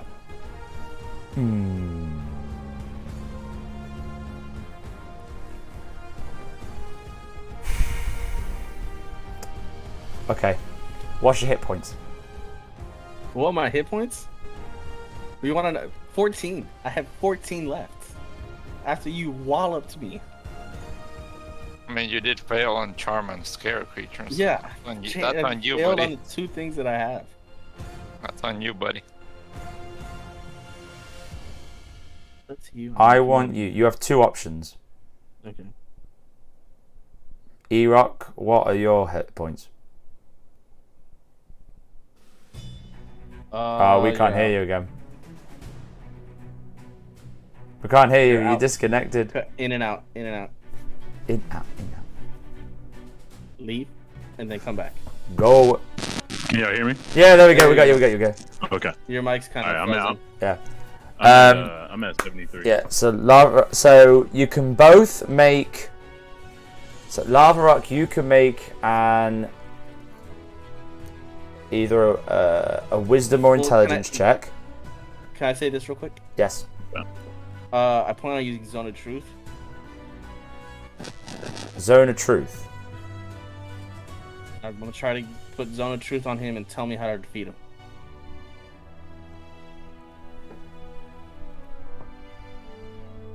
That's what I plan on doing. If you still want us to do the Perception Wisdom check, No, that's fine. Explain Zone of Truth to me. Just say it out loud so people can understand it's it. weird if this doesn't work. You create a magical zone that guards against deception in a 15-foot radius sphere centered on a point of your choice within range. Until the spell ends, any creature that enters the spell area for the first time on a turn or starts his turn there must make a charisma saving throw. On a fail save, the creature can't speak a deliberate lie while in the radius. You know whether each creature succeeds or fails on its saving throw. Okay, so he cannot physically lie. Okay. You could do that if you wanted to. I'm gonna still tell you this. Lava Rock, you can make a Wisdom or Perception check, or an Intelligence. Wisdom, Perception, or Intelligence. Okay. For Joe, you can either do one of the 3, or you can roll a D100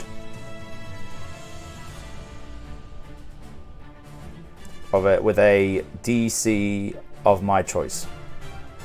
Just not today, huh? Today's You not don't want the to tell day. me what it's for, right?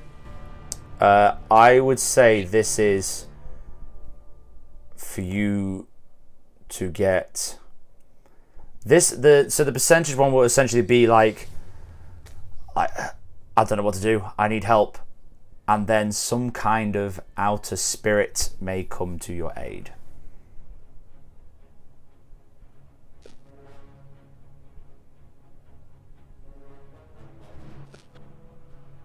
Anything magical I've done so far has not worked. So I am going to This, go by the way, the with- percentage would also add your main. It'll be wisdom. Your wisdom, aren't you? Paladins and wisdom. So, or is it charisma? it would be whatever I put on there. My highest thing is charisma. No, but like, what does your spells use? Oh, my spells, it changes with each spell. This one, I thought paladins had like a main use. But they have. It just says modifier spell attack save DC. It doesn't have. I can judge. Make it so that. One of my wisdom saving throws, a wisdom strength say things are higher than the others, and then I can base my attacks around that.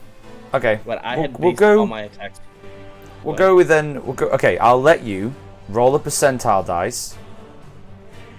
So like a D100 percentile dice. Add your highest. Did you say it was wisdom? Your highest one was? Charisma. Charisma is Charisma.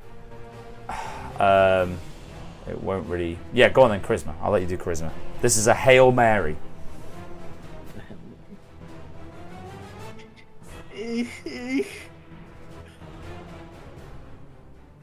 C6 +4. 70. 70. 70. Okay. 70. I got a 3, so You are looking around and you're looking at this creature and you don't know how to defeat him. You're struggling. You call out to anything. You're like just reaching in your mind, just like for help. Looking within yourself, like how can I defeat this creature? And you're getting no response until everything starts going black. Your surroundings start to go dark until you're fully focused on this one creature right in the center of you. This huge creature laying on the floor.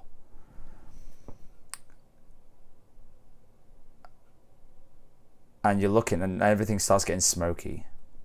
And then you hear like a misty wind blow by. And as you hear this misty wind, you get a faint glimpse of some kind of tether. Some kind of string. But it's not like string, it's spotty and dashy and jarts back and forth between the creature and one of these robopeds.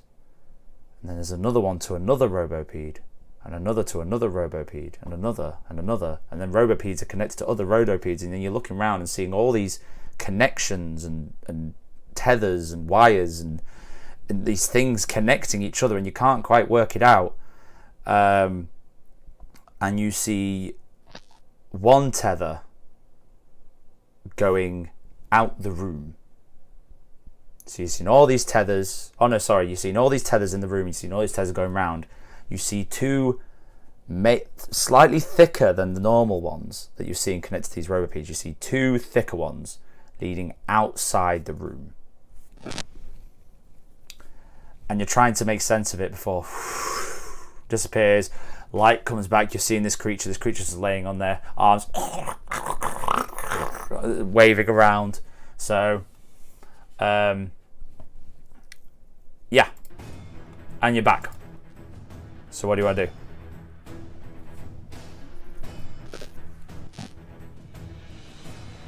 Oh, also, I'll say Lava Rock. You notice, as you look at Joe, some dark mist wraps round him for a second.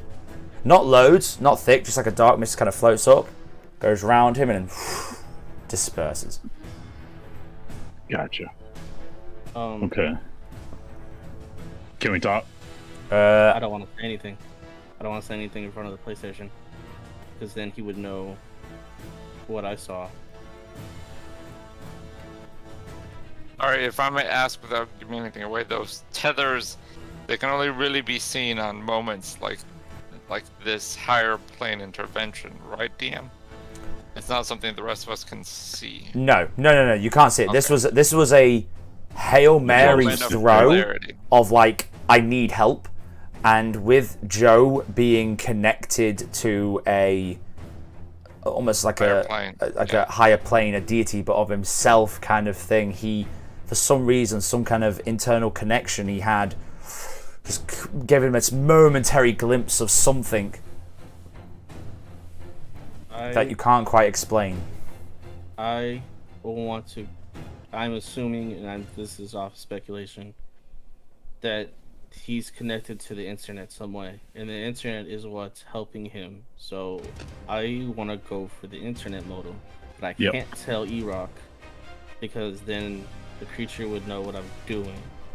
So this is what I'm going to say to E-Rock. I'm gonna turn to E-Rock and be like, I have something. Boy, I have something. I don't remember the voice anymore. I tried to do it. It's fine. It's a tense situation. We can ignore voices for now. I think I got something, and I need you to stay here for a second. You think you can do that? Yes, I got you. So I'm gonna run out the room, and while I'm running out the room, I'm gonna take an action to Healing Hands. Okay, so you walk out the room. She summoned Moose Knuckle. Oh, sorry, I'm moving you by accident. You need to move yourself. You can move me if you need to. No, you do it because I want to know where you go. As you go past, one of the arms is there, like, just kind of like snap out at you. Dun dun dun dun dun dun dun dun dun. So it goes. He's at a disadvantage while being prone. Yeah. So he goes to hit you. That would have been really nice. Oh, that would have been even nicer. Does an 18 hit? Yes, it does. So they do. I can't go down. I can't go down. 3 points of damage. Jesus, thank you. Is there any way I could jump in the way and take the hit? Is there anything? Ooh. Running past. We'll be going in that direction. I would say if you use a reaction.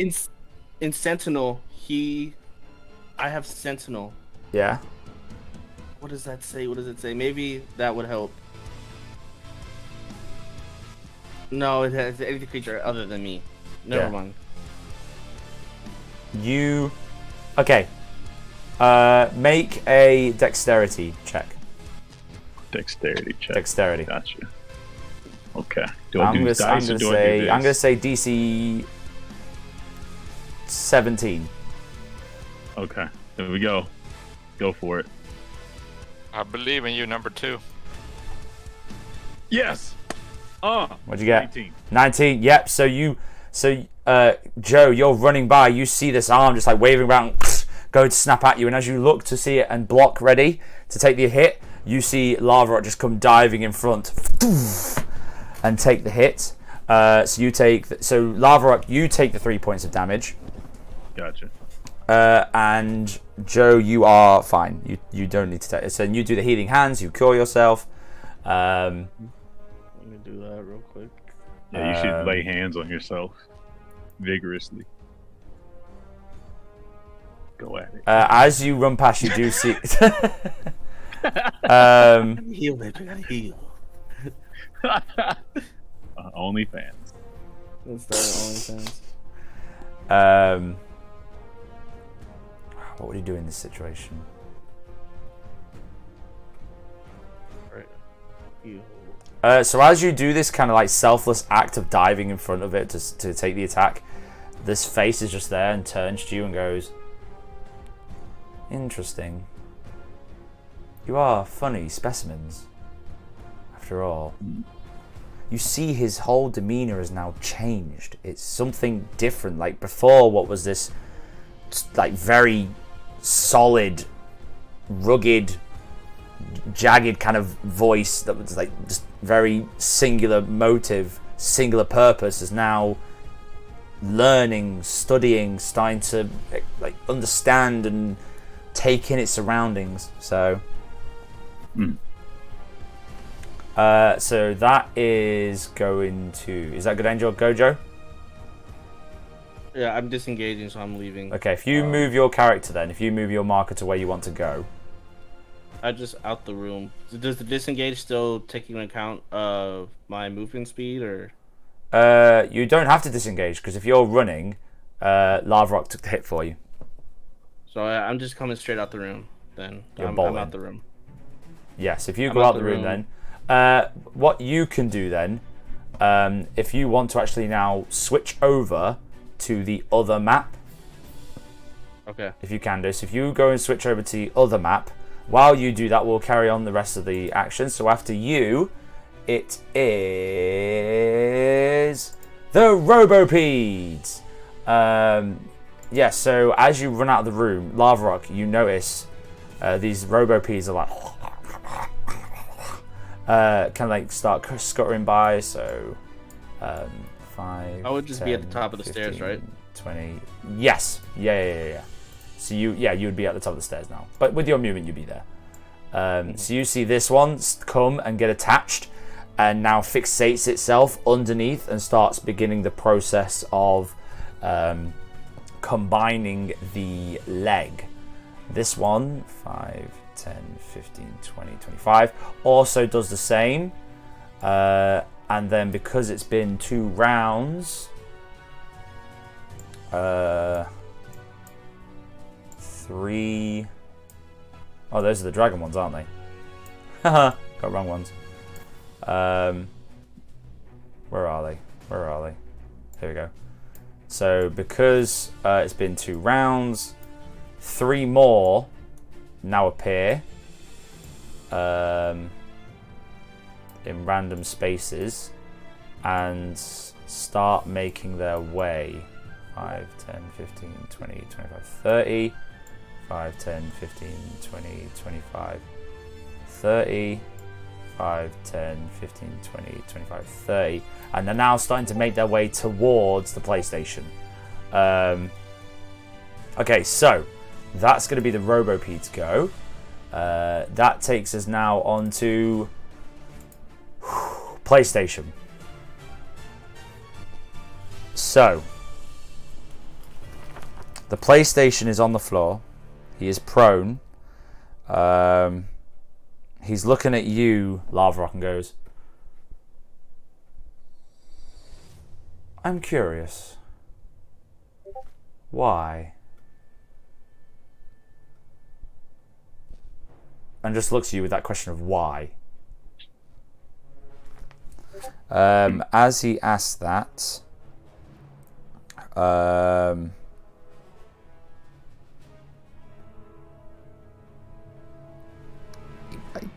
be fair,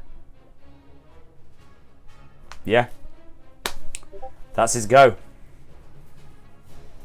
That's because you PlayStation's go? Yeah, can't do anything else. He just stared at you menacingly. Oh. He Uh, looked at your eyes and he said, "Dang, piercing." He looked at you with an 'Cause he was intense prone. stare and chose the words. Damn. Okay, so that is his go. Because you did some heavy hits. He couldn't hit you. You took out his arm, so he had no hitting arm. So he just has a leg right now? So he has a leg and a free arm this side, but he's prone and he doesn't have the mobility he had to, so he couldn't do anything. Okay. So Can I even attack? he just couldn't hit you. So then that Can I takes us attack to him? Lava Rock. Can I attack his legs from where I'm at, or do I need to move? I would say you can do it from there. Okay. All right. Yeah, I'm gonna hack at the legs for now. You're gonna hack at the legs. Yeah, Yeah. make an attack. So I have okay. Let's see. Great. I'm gonna use a great sword. All right, go for it. So the first one is 22. Yep, hits. All right. And then the second one is a 12. Hits. All right. Cool. Is he still prone, or is his prone done? No, he's still prone. So do I roll 2 more times for advantage? You can do. Okay. Just in case. 17 and 19. Well, 26. Yeah, they both hit. All right, cool. Let me roll for damage. You could just take this monster out by yourself then, I guess. I had no help. 11. I told you to run back towards me. 11 on one leg. Yeah.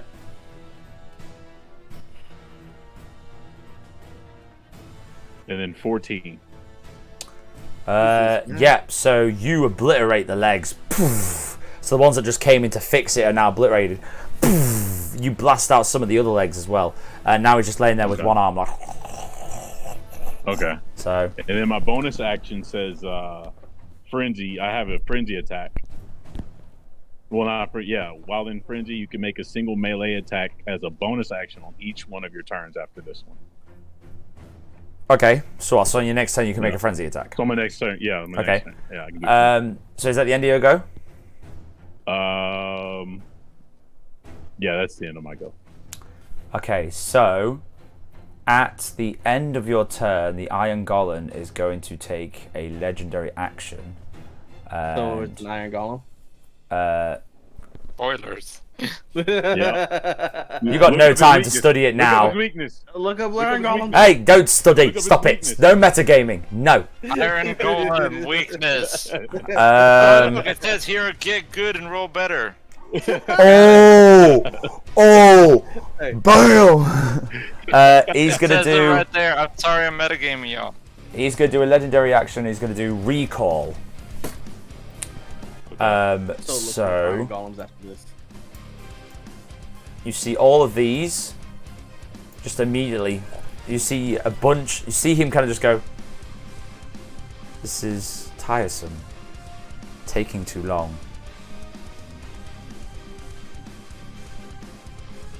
To me, you see all of these creatures that are running around the room and around the house just go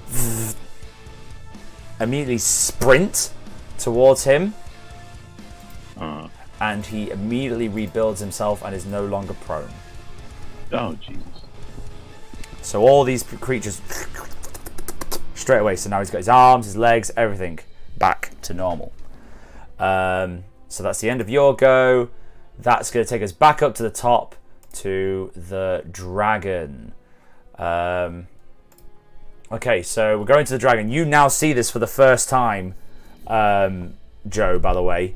This massive robo creature just tearing at toys. You're seeing Lego pieces. You're seeing action men, G.I. Joes. You're seeing dolls, farmer toys, everything just destroyed, torn apart. And you see Kenny and Action Man just going 2-on-1 on this creature. And Action Man looks hurt.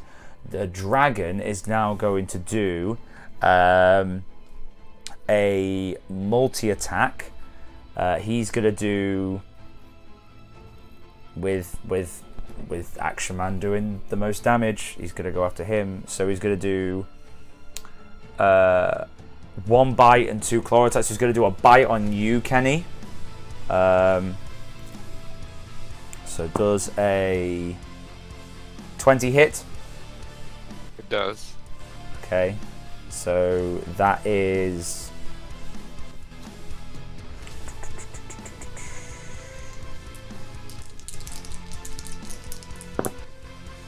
Oh, Jesus.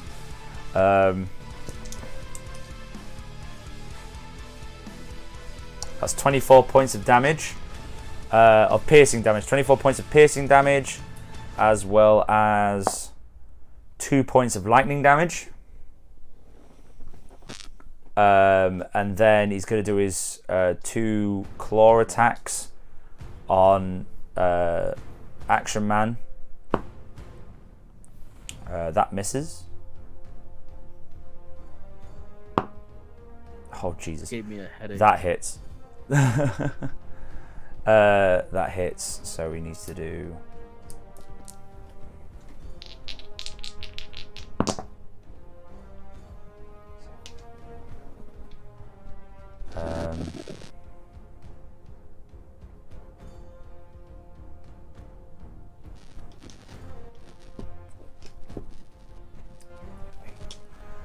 you see one claw go wide. Action Man's holding his side. He's like, ugh. And he sees the claw go up, come down. He goes, Kenny. And you see the head get cut clean off. Ah, Jesus. No. Action Man is gone. Fatality, man. Yeah, that was not a good roll. I mean, it was a good roll, but you know, you're not happy. You're not happy about it. Yeah. I saw him make it. I'm also almost dead. So after that, he's like, turns to you. But as he turns to you, you notice a shockwave goes through him, and he starts stepping back.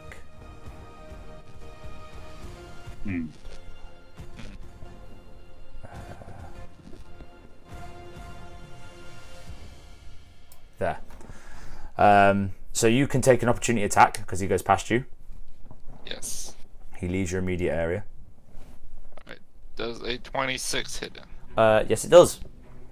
Okay. Sweet baby. Oh, what happened to my computer? Can you hear me? Yeah, we can hear. Yeah, we can hear you. Okay. Okay, well, my screen froze, but I know what to roll, so it's fine. I know what I'm doing. 10. 10 points of damage. Okay. Let me see what the heck is happening here. Yeah, so that is the dragon's go. That is now going to leave us to... Kenny, what are you going to do? Apparently fix my screen by tapping at it. Okay, cool. Sorry. Right. And you said it looked kind of hurt, but I'm also kind of hurt. You got a bit of wear and tear, but not much. It's only got a bit it's of wear. it's still going. Okay. Well, hopefully Joe will be able to help. I hope he'll be more used to the dragon. All right. My start action. I'm gonna use wholeness of body, because I can do once per long rest. Okay. And heal 21 points. Ooh, nice. Then I'm gonna move back up to the dragon. Okay. And with my key as a bonus action, I'm gonna do 2 attacks. All right, go for it. That'll be the flurry of blows. Where is this? All right. Here it goes. Let's get the broken dice. Okay. 22 and natural 1. 22 hits. Natural 1 does not hit. I figured as much. Alright. So another 10 damage. Another 10 damage. Very nice. And then he's got to take a dex save. Dex save. 13. What was it again? Dex 13. That's a natural 2. Okay. You got a legendary it away. He's gonna use his final. He's gonna use his final legendary action. Oh, resistance. Cheater. Final legendary Pumpkin resistance. eater. Fine. He's fine, I guess. So yeah, he's got no more legendary resistances. At the end of your go. Oh yeah. Shoot, they have legendary actions. Okay, that's gonna hurt. I'm glad that I got those 21 back, because I'm about to lose them, I'm guessing. Yeah, man. Joe, come on, be useful. I'm gonna try. I'm trying to think what exactly. Summon Moose Knuckle. That would take up a spell, and I'm already running low on spells. Do you have a gun or something? I do have a gun. Shoot the dinosaur in the back of the head, bro. Let me see the range. Yeah. So you notice as he's crawling back up, he kind of goes into a low growl, and you start hearing a clicking. Kind of, he's like tapping on his shell, and he's like kind of noticing. And as he does that, he kind of flicks, sees you, Joe, at the top of the stairs. And now he's carefully backing up, keeping an eye on both of you. Is he going up the stairs? He's going backwards up the stairs, but that's as far as he can go. But he's beginning the motion of going backwards up the stairs. So that's where he is right now. What I see. You see him at the bottom of the stairs. When you right now, you see him at the bottom of the stairs. Is it my turn? Or it is. So that the dragon. That it would have been Action Man's, but. So yeah. So now your go, Joe. Can I do something stupid? Go for it. Could I make a running jump and try to jump from the top of the stairs on top of him?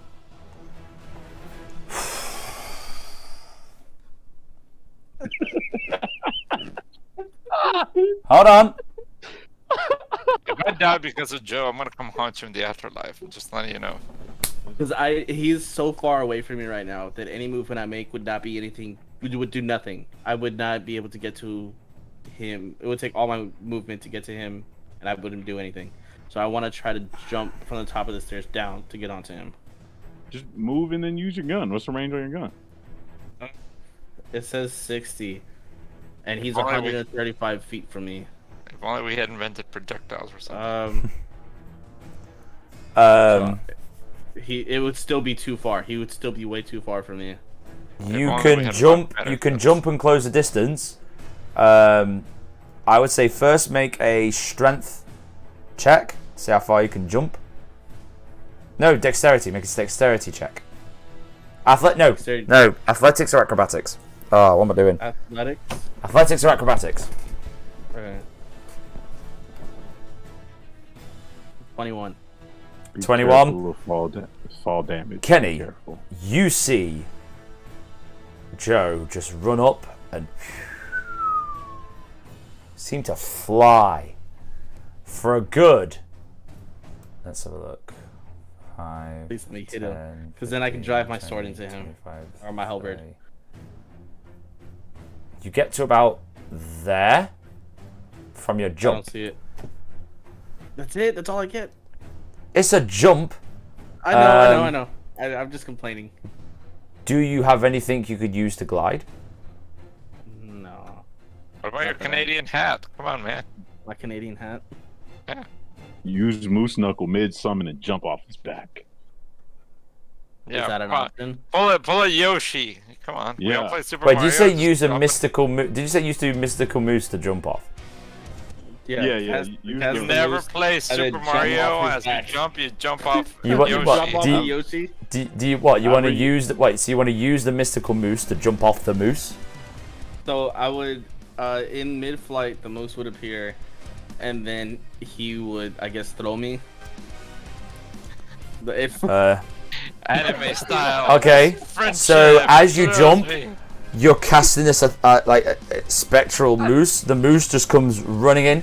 It's quite different because when it runs, it's not really running.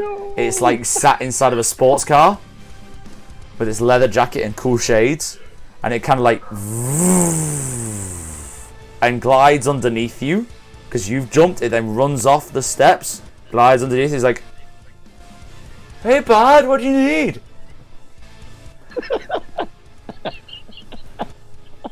he has a speed of 60, Yeah, that's why I said he he's in a has- sports car. he's in a sports car. So he's overtaking you at the moment. Do you want to grab onto him or jump off him, or what do you want to do? You gotta be quick because it's in the air. I need quick decisions. All right, I'm gonna jump get on him, and he's gonna take me the rest of the way. It'll take me right to the dragon. This is Like, fast 10, baby. Fast 10.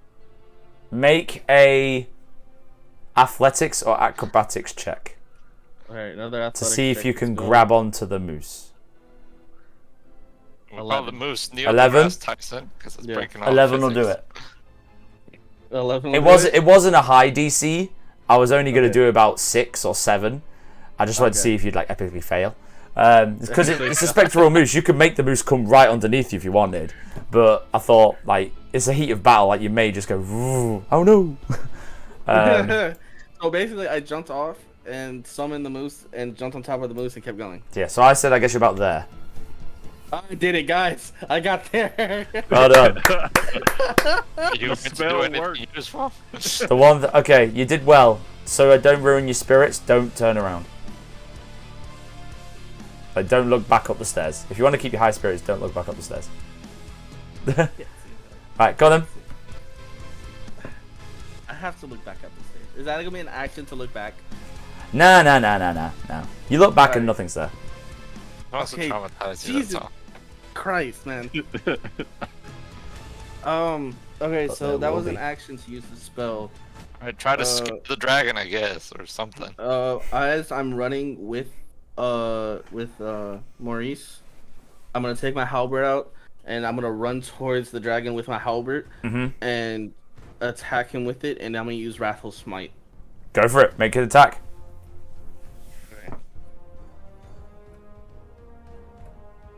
20 to hit. 20 hits. All right. Okay. 15 plus. Hold on. Let me go to Wrathful Smite.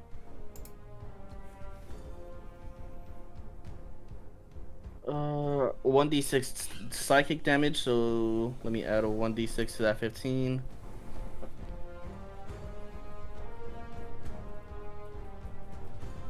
A 6.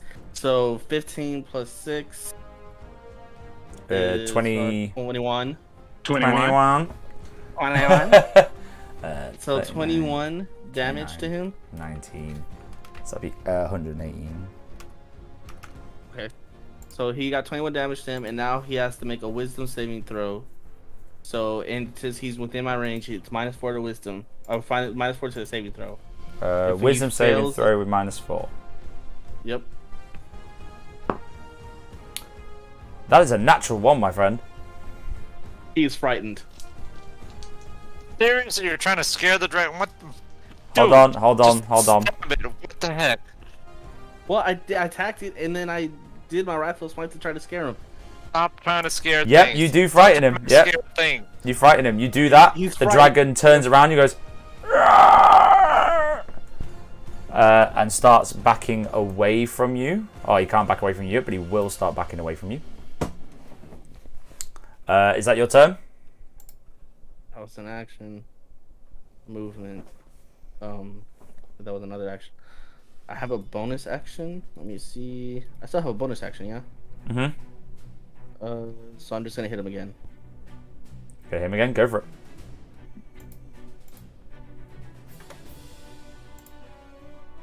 The 22 hit. It does hit. Alright. Another 15 damage. Another 15. Nice. I did more to this dragon than I did to that freaking PlayStation while I was up there in one move. I had to weaken it for you. I'm sorry. Jesus. I would say Action Man kind of weakened it a bit, but you know. Rest in peace, Action Man. Uncalled for. Uncalled for. Right, Joe, that's your go then. That now takes us to the Robopeds. You notice Lava, because you're still in there. All the Robopeds have now started going towards the door. They're all rushing towards the main entrance now. Kenny and Joe, you notice all the Robopeds just are now surging their way down the stairs and over the walls and across the roof down into this main entrance where the dragon is. That's going to be their go. Yo, you brought friends. Didn't know you had any. And then that's going to be... Oh, okay. So that's PlayStation's go now. So... PlayStation, fully stood up. Not prone. Got all his actions back. Oh yeah, that's right, because he uses legendary. He uses legendary action. His one legendary action for recall.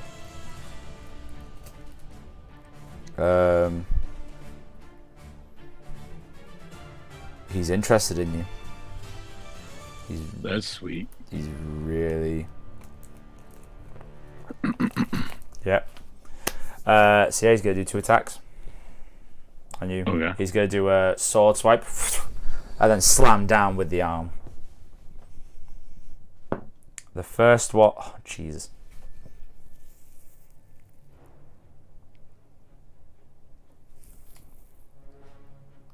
The first one is a 33 to hit. Jesus. With a natural 20. Yeah, it kind of hurts. Yeah, with a natural 20. Okay. And the second one... Oh! Is a 14. No. Okay, he got a nat 1 on the second one. Yeah, so... Wait, hold on. He got a nat 1? He got a nat 1, and it equaled 14. He has a... oh my god. Okay.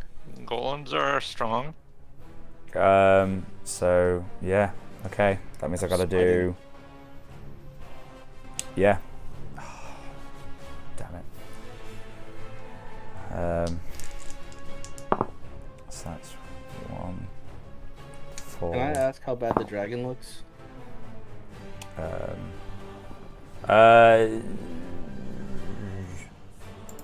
Starting to look pretty rough. Okay.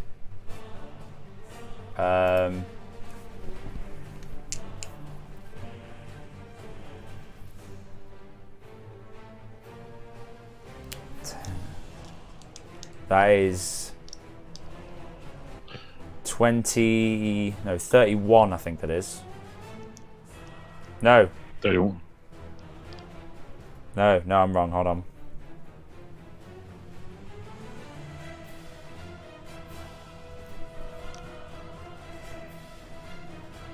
$23 points of damage. Or slashing You damage. said 20. 23 points of slashing damage. Okay. Yeah, so he just comes along.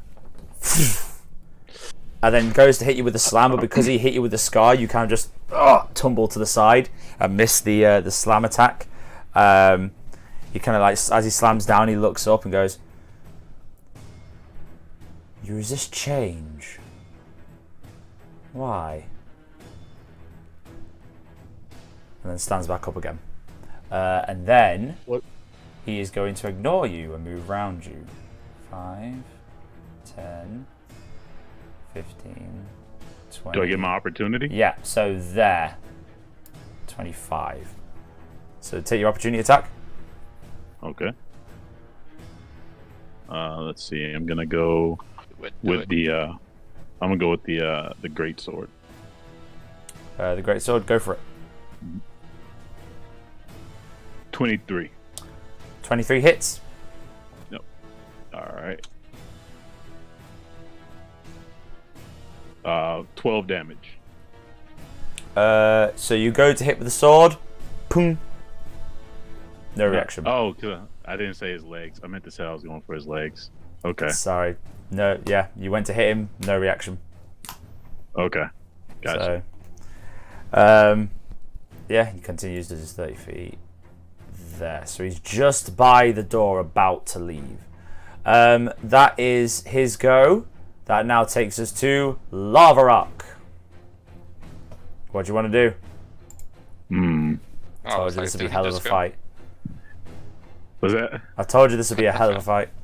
Oh yeah, absolutely. I'm gonna move right next to him, and then I'm gonna attack his legs. Okay. So move your character up. Okay. Go for it. All right. So I'm gonna go with a diagonal slash at the leg. Let's see. Great sword again. 26. Hits. All right. And then another one with the great sword. 9. 9. Yeah. Just misses. And then Oh, it doesn't another just one with miss. great Sorry, sword. it misses. But Okay. you then smash with another the one. first one. Are you doing another one? Yeah, because I'm on frenzy attack. Nice. Okay, go for it. Yeah.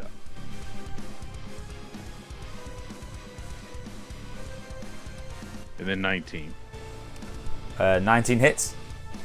All right. Yeah, both of them are at the legs. Okay. Well, the first one obliterates the first leg, starts tipping down.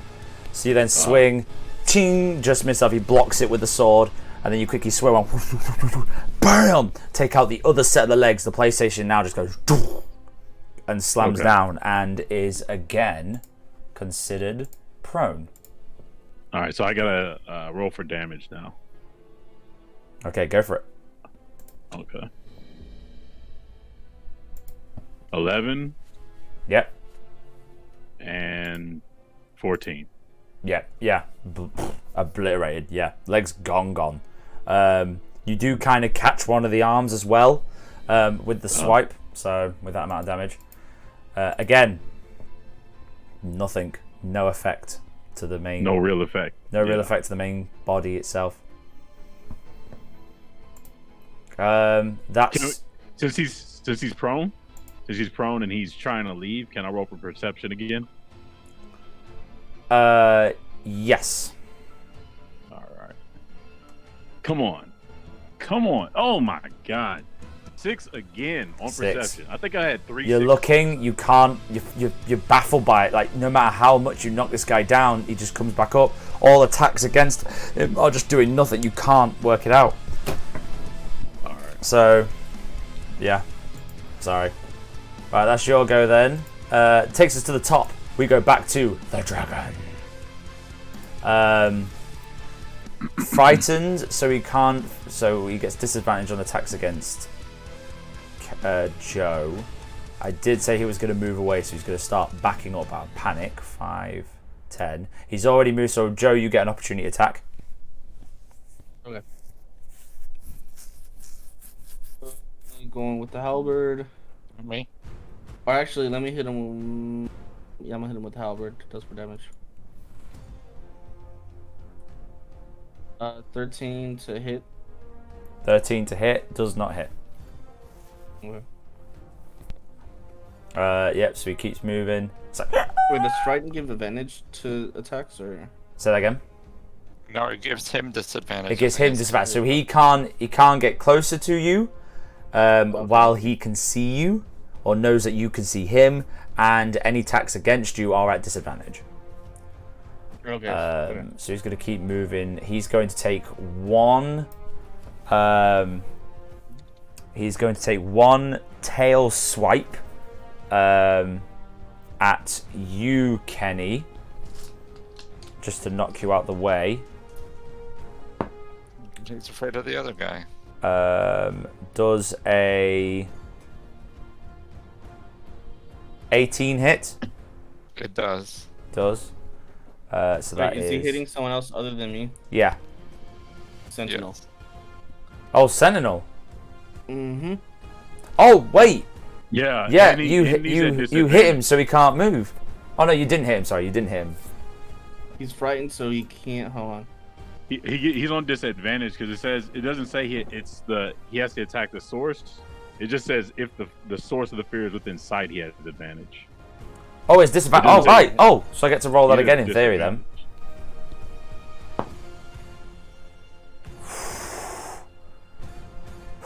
So if he's trying to hit Joe, I get a reaction against him. So Okay. Let's go again. Did you already use your reaction? No, I use the opportunity attack. was Opportunity to attack is like a walk away. free reaction. Yeah, sorry. So So- with Sentinel, if he's trying to attack you right now, I get to attack him. Yeah. Well, does a 13 hit? It does not. Okay. Well, he got a natural 1. Nice. And now I get Jesus. to attack him. So now you get to These attack. monsters. I really want to look at their sheets later. 'Cause, Yeah, me I will too. show you. We'll go That's through this on another session. We'll go through everything. I'm So- gonna have Yeah. nightmares later. That's some after hour stuff. Yeah. Does an 18 hit? An 18 does not. Just misses. I know that one. Dang, So he's going to keep backing up.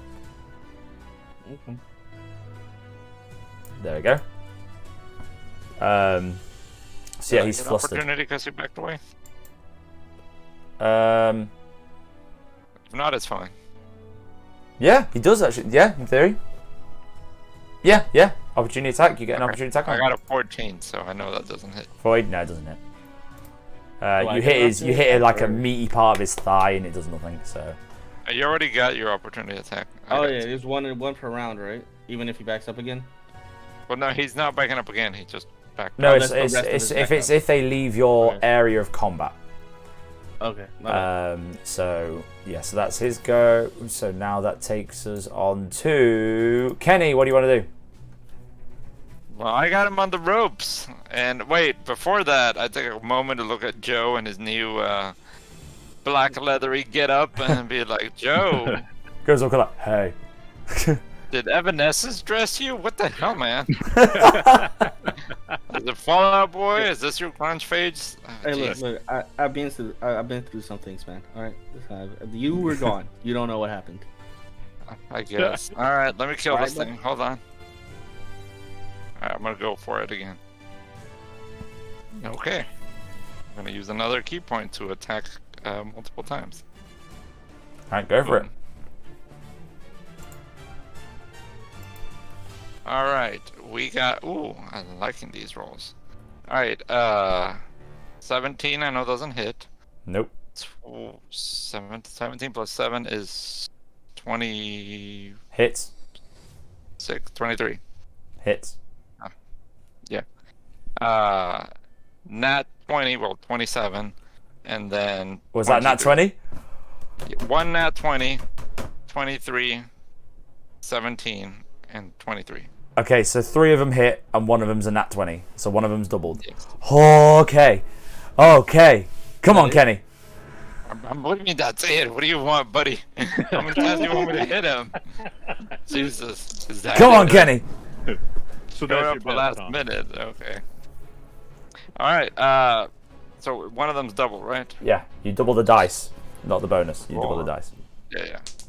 Alright, I'm missing 1d6. Alright, I'm 1d6 short. Alright, the first is 6, 7, 8, 7 plus 12 is 18 plus 5. 7 plus 12 is 19. 19 plus 5, so 24. 24 total? Yes. Okay then. And he's gotta do a dex save. Oh, yeah.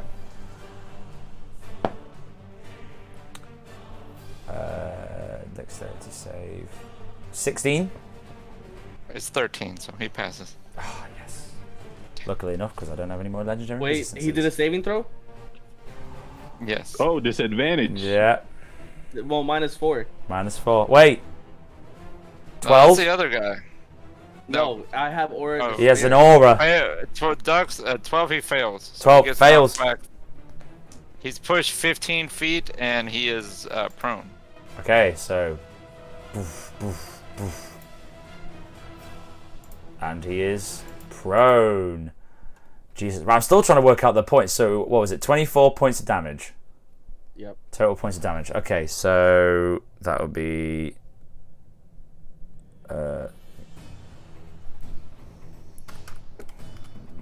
He's getting there. He's getting there. Okay. Quick question. Yes. Does Maurice have his own set of actions that he can take? Does he have to be rolled into the initiative? No, I would say he works with you. So he if he moves, it's my action. If he No, so his turn is at the same time of your turn. Oh, but So he has his own. access He his has. own So essentially, you have to kind of command him what to do. He doesn't have his own actions and bonus actions. He has what we agreed upon before. Yeah. Okay. So it wouldn't cost me actions for him to do something. No, it'll be more you just commanding him, but then you can do your thing. Because you also have like a psycho. It was like an internal link. It's not like you actually have to physically tell him. You could just think it, and he'll do it. Okay. Be like, Maurice, Iron Tail Attack. So should I put him on the board? Yeah. Let's get a. I got one. Oh, Or- there we okay. go. Well, you can make it. No, he's a beefy boy. Come on, you can make him bigger than that. Yeah. How big do you want him? 2? Let's go with that one. Go on. He's a beefy boy. All right. There we go. That's Maurice. This is a shredded moose. Like What Yeah. is that? it's a deer kind of thing. It's a deer. It's the Fey token, but it looks like a deer, so I chose Okay. it. Yeah, like Feywild. Okay, so that is Kenny's turn. That takes us now on to Joe. Oh, right. So I'm gonna command Maurice to do a trampling charge. He has Oh, here we go! Yeah, we finally get to use it. Finally get to use it. Trampling charge. He must be within 20 feet. It must be 20 feet from target to make charge. Target must succeed a DC 14 strength saving throw or be knocked prone. He's already prone. Yeah, he's already prone. So I get an advantage on attack. Yes, you He's do. Prone, right? Yeah. So, saving throw. You're welcome. Target fails. It has. We don't have. Is it just a hit? So he's going at him, so it's an automatic hit, right? I think it was like if he succeeded, it would be like he stayed up and took half. Like I think it was like he still took the damage. No, he took half the damage. There's no hit dice. There's no hit dice. It's an automatic hit because he's charging. Yeah, but that's what I'm saying. Like, if for me, if I succeeded, he would have taken half damage. Okay. From it, but because he failed, he's already prone, so he's gonna take full damage anyway. So yeah, so it'll be 2d6 piercing damage. And Maurice gets to attack again on a bonus action. Mm-hmm. Brother. Alright, We agreed upon this one, ages just ago. saying. But that's a total of 6 damage. 6 damage.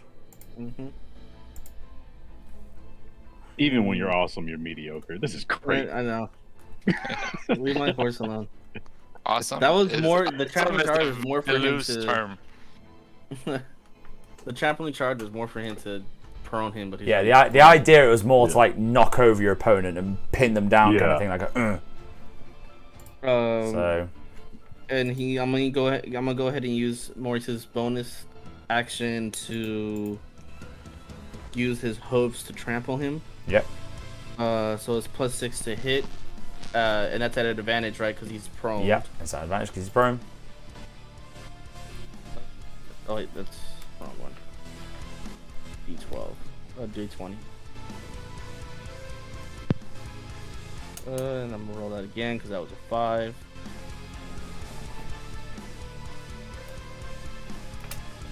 A 5 again. 5 plus 6. 11. Yeah, 11. 11 to hit. 11 He's to on hit. Yeah. Misses. Yeah, he misses that completely. Yeah. Okay. It's just well, it's not necessarily misses. It's more the fact he's just so big, and Maurice is not like it doesn't got enough momentum to like do damage to this kind of creature. So it's just like a lot. Yeah, he's hatting him. It's like, oh, come on there, bro.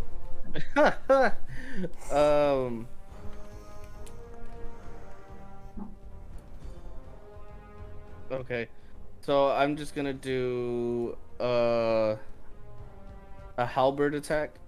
So I'm gonna rush at him with my halberd, Go for it. and I'm gonna add divine smite to it. So 2d8 extra radiant damage if it hits, Go for it. and it's at advantage because it's prone. Yep. Wow. Okay, let's do that again. Please. What the? No, missed. Is it a God. miss? 2 misses. Yeah, it misses. It's too Yeah. much. Okay. So that's your go then, Joe. That takes us on to the Robopedes. You're now seeing the Robopedes gather even more. They're starting to surround the house. Again, there's not much really they can do. So then Wait, we'll I move. get 2 attacks. Oh, I'm sorry.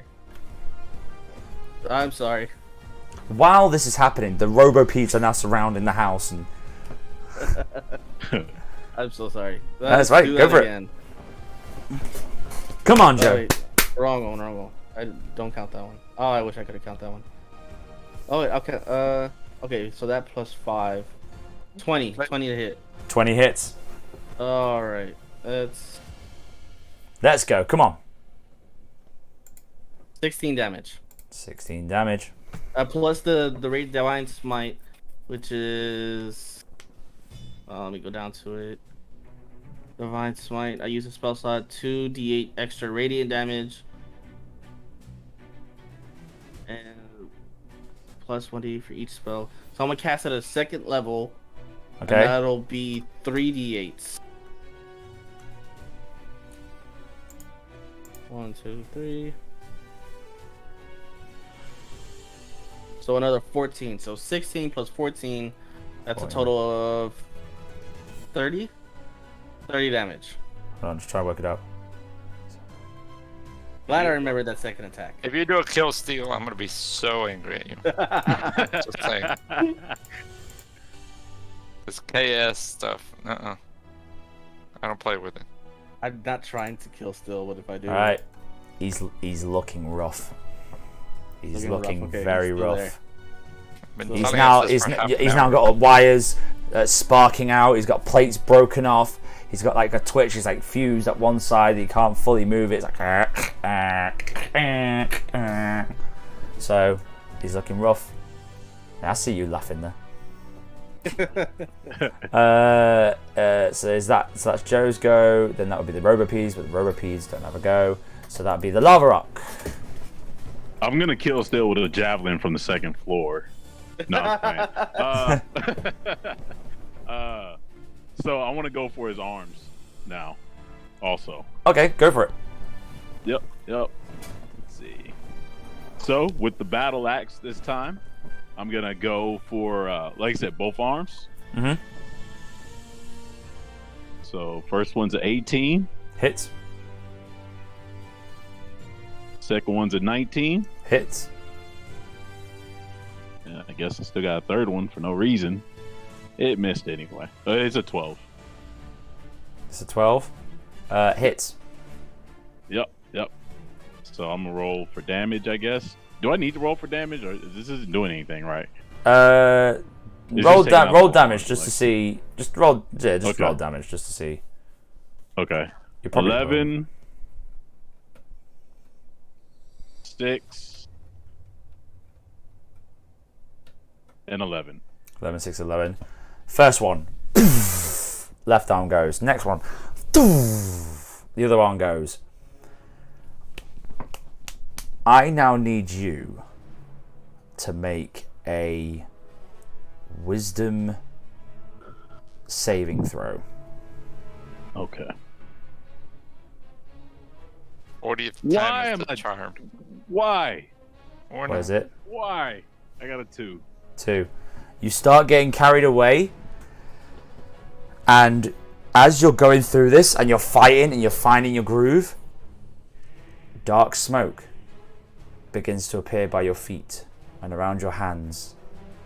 As you go for the third swing, you see the mist and it kind of freaks you out. The fist disperses, punk, just hits the PlayStation and does no damage. Okay.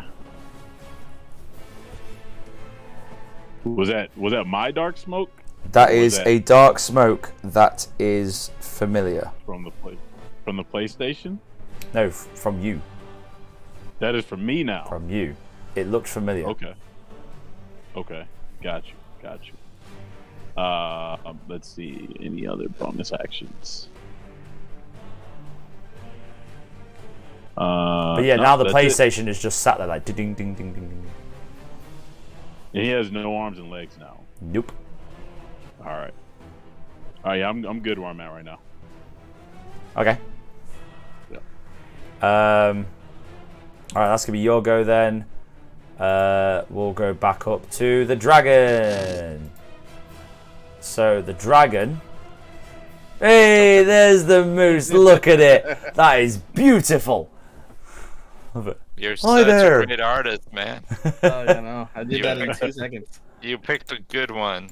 I did. Thank you. I found it all by myself. Yeah, very totally. impressive. Nobody sent it to you on the chat. No, nobody at all. No one. I did that with no help. Mhm. Thank you. Okay. Thank you guys. But I like it better. So the dragon is in full panic mode now, and he Still is prone, going to still do. frightened. He's proned and he's frightened, so he's disadvantaged on the attacks. He's not going to bother attacking. No, he's frightened. He's terrified. And he's a moose charge up to him. He's got low health. He's going to bolt it. Moose charge up to him. The moose with sunglasses just be like, "Hey, bud, what you think you're doing there?"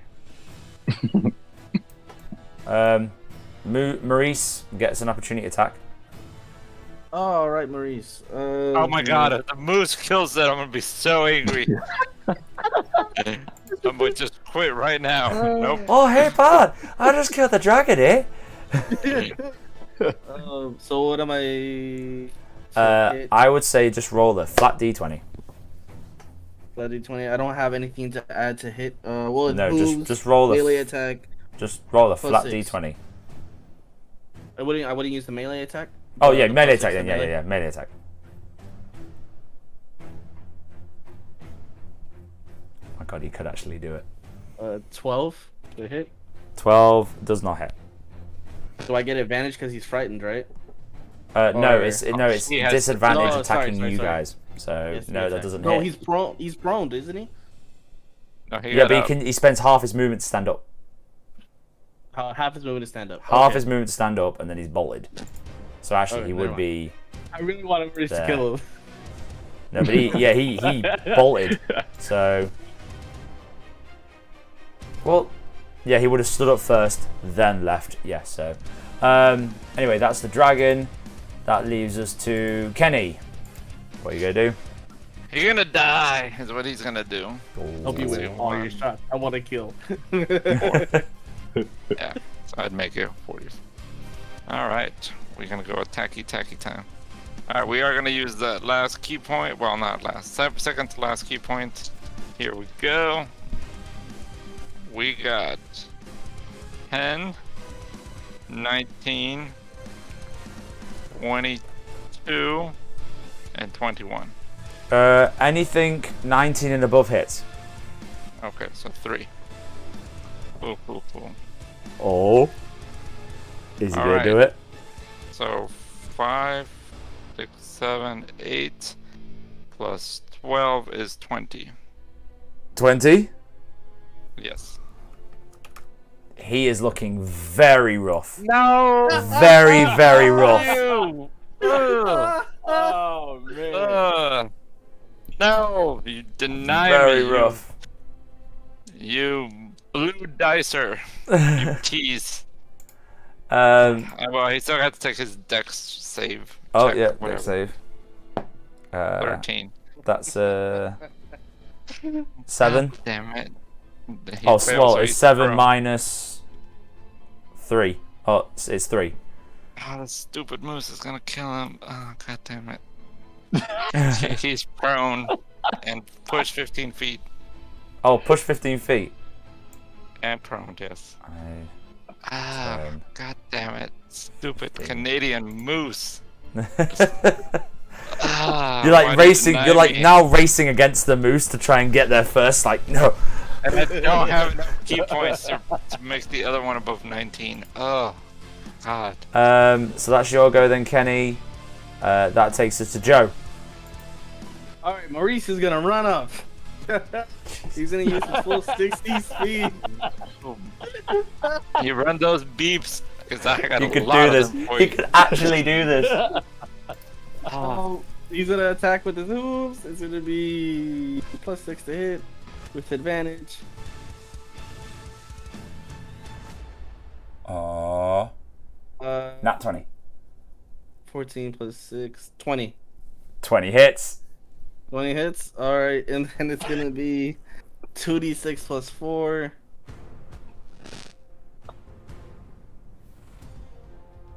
Oh my god. 9 damage. 9. my god. Yeah.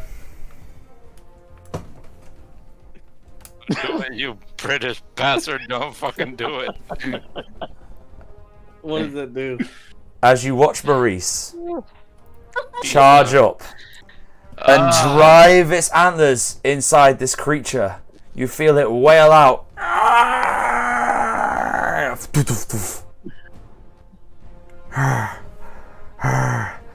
It is incredibly close.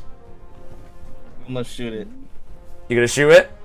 Yeah, I'm gonna shoot it. You're currently covered by the steps at the moment, so you're gonna have to move round to get Oh. clear. I know it's I'll tight. move right here Yep. and let me pistol. No, you Come on, do this. double ones, come on. 11.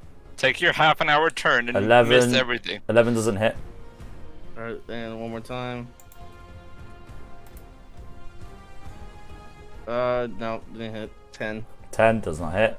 But that's that was an advantage, so I get it to do it one more time. I'm gonna try one more time. With advantage. Wow, I am rolling so bad. No, the universe knows What the I have heck? to I kill missed it. 4 shots. I The missed universe both my knows shots. I have to kill it. Okay. And then I'm gonna use my bonus action. Fail. Burn those spell slots. Oh, Fail. I know you're my I'm gonna- teammate, but fail. I'm gonna Bro, use the we rest have of a my whole nother movement speed. PlayStation to fight. We have a whole nother PlayStation to fight. I I'll will use my burn speed. every key point. I don't care. No, it doesn't matter. I wouldn't reach him anyway. So that's it.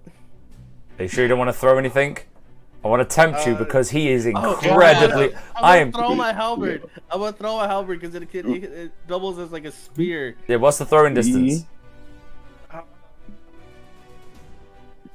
Okay, it doesn't. Okay, I can throw it like a spear. It doesn't have a throwing distance. Because it is a long weapon. It's a long weapon with the sword at the end of it. So would I just look up spear?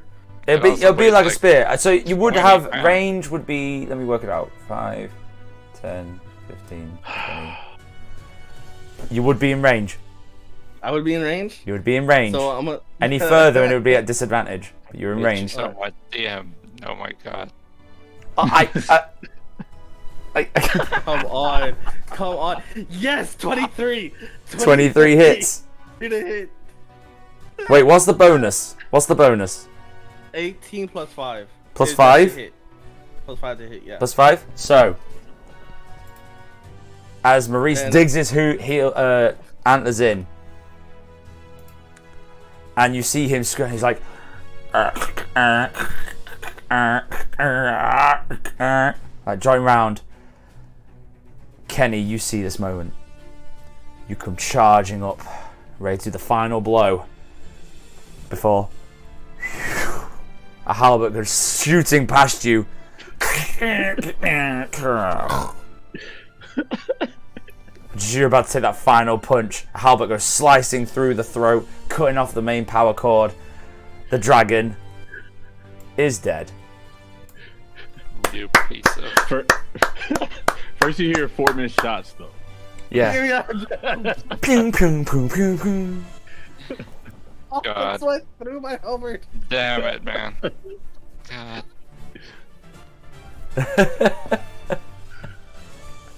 You're not getting credit for this. No. Right, so- I won't take credit for it. Is that your turn? That's it. Yeah. Right, so momentarily, what we're going to kind of do is we're going to have a bit of an in and out of combat situation. So right now we're out of combat for now, but we're going to still go initiative order. Okay? Okay. We're still going to initiative order. So technically, in theory, that would now be the Robopedes. You now see the Robopedes are all like surrounding the building now and starting to come around. There's thousands, millions of them. They're all like, you can hardly see the walls now. They're just circling around. It's like this swirling wind of Robopedes all the way around, different shapes and different sizes and different types, just crawling all the way around along the floor and everything. And they're just starting to surround the entire place. You're starting to see them kind of fuse together and stuff. You notice as they start to fuse together and stuff, or they're starting to roll around, similar to the mummy and the sand wall, you start to see a face appear in the shape of all these Robopedes. Look down at you and be like, why do you resist? Why?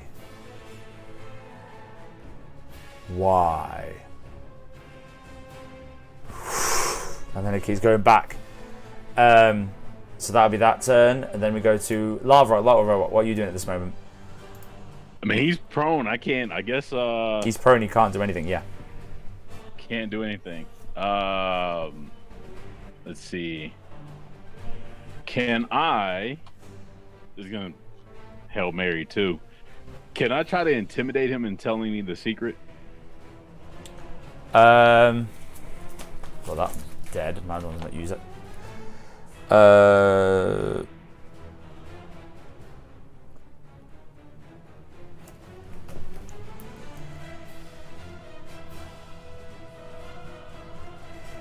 What are you trying to do again? Trying to get a hint of how to stop him. How to stop him. So, how would you say it? Tell me what you would say to him. I'm gonna be honest with you. I didn't think this part through. You got to. Didn't think it through at all. Where is your magic?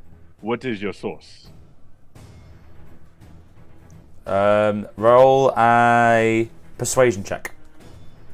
Persuasion. Okay. This is terrible. This is 8. What is this? 8. He's like, This is not magic. We are further than magic. We are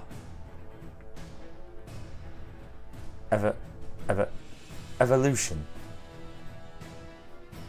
Is that the end of your turn? Let's see.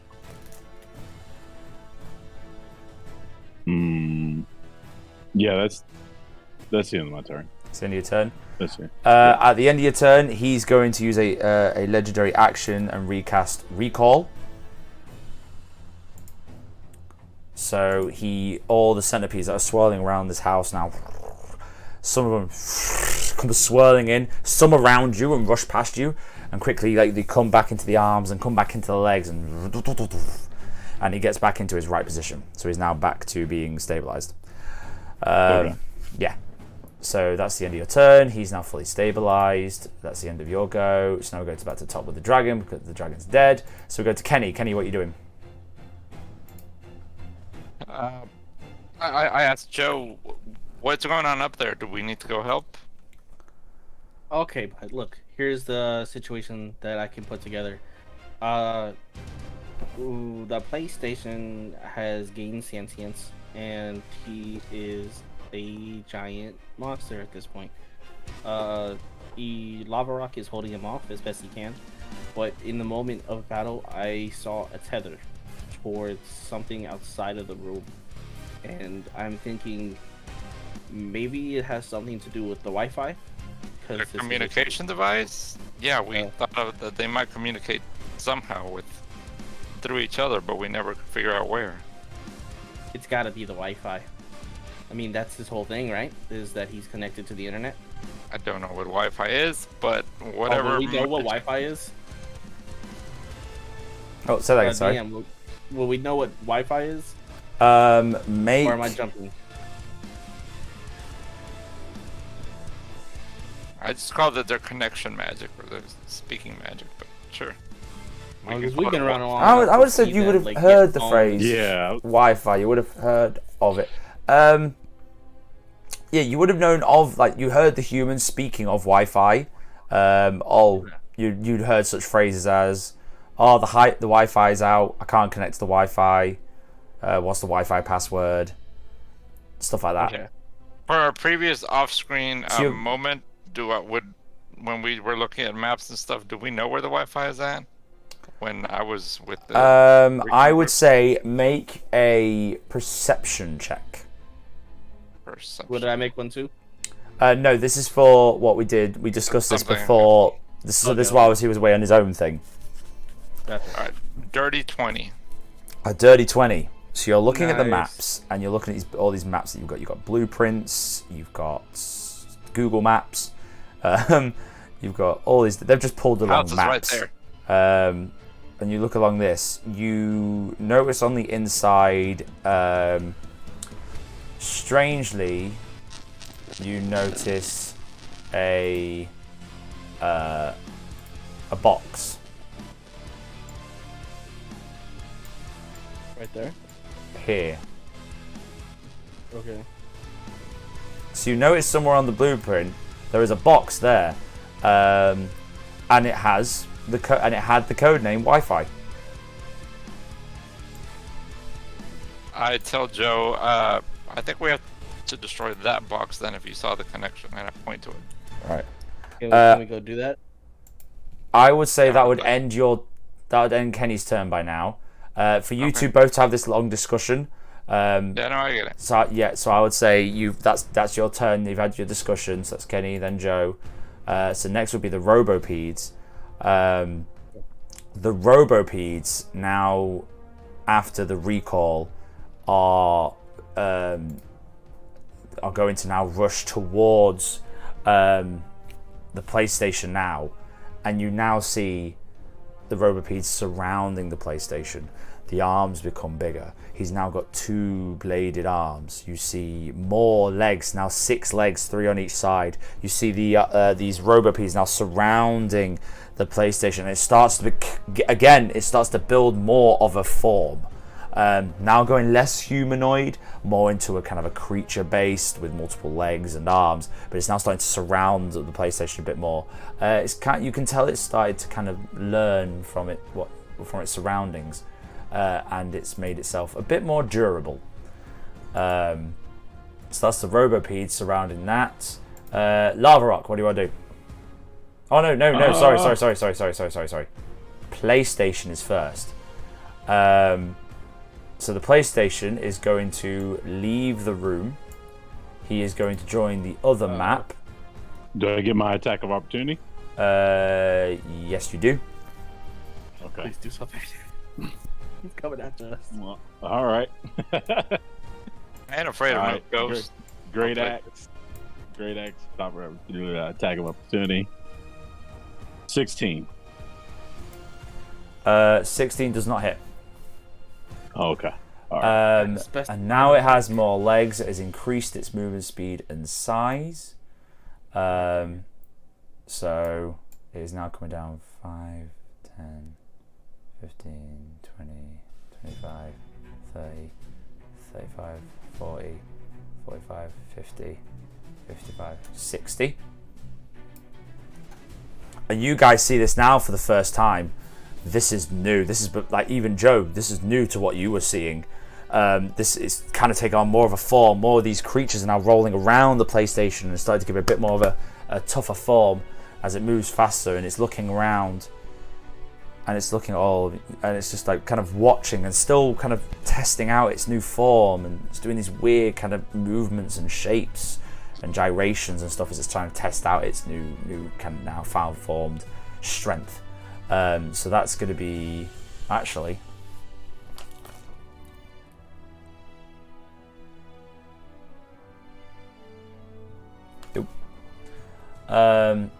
okay, so then that's going to be that turn. So now it goes to Lava Rock. Lava Rock, what do you want to do? So you've just seen this thing move with unprecedented speed. Like, this thing's quick. Okay. Can I look around the room for anything that might help? Make a perception check. All right. So Mr. Doll has fully abandoned us. 5. 5.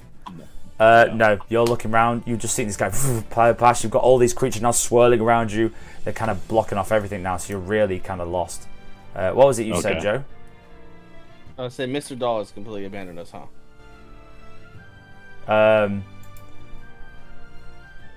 Yeah. I can't say. Apparently he vanished and yeah. All right. Can I run and go get some of the infused? Let's have a look. 10, 5, 10, 15. So you run out of the room. If you want to join the other map for me, go on the other map. Yep. And put you in there. Yes, you can run out the door. You shout out to the fused. You call them to hail you for help.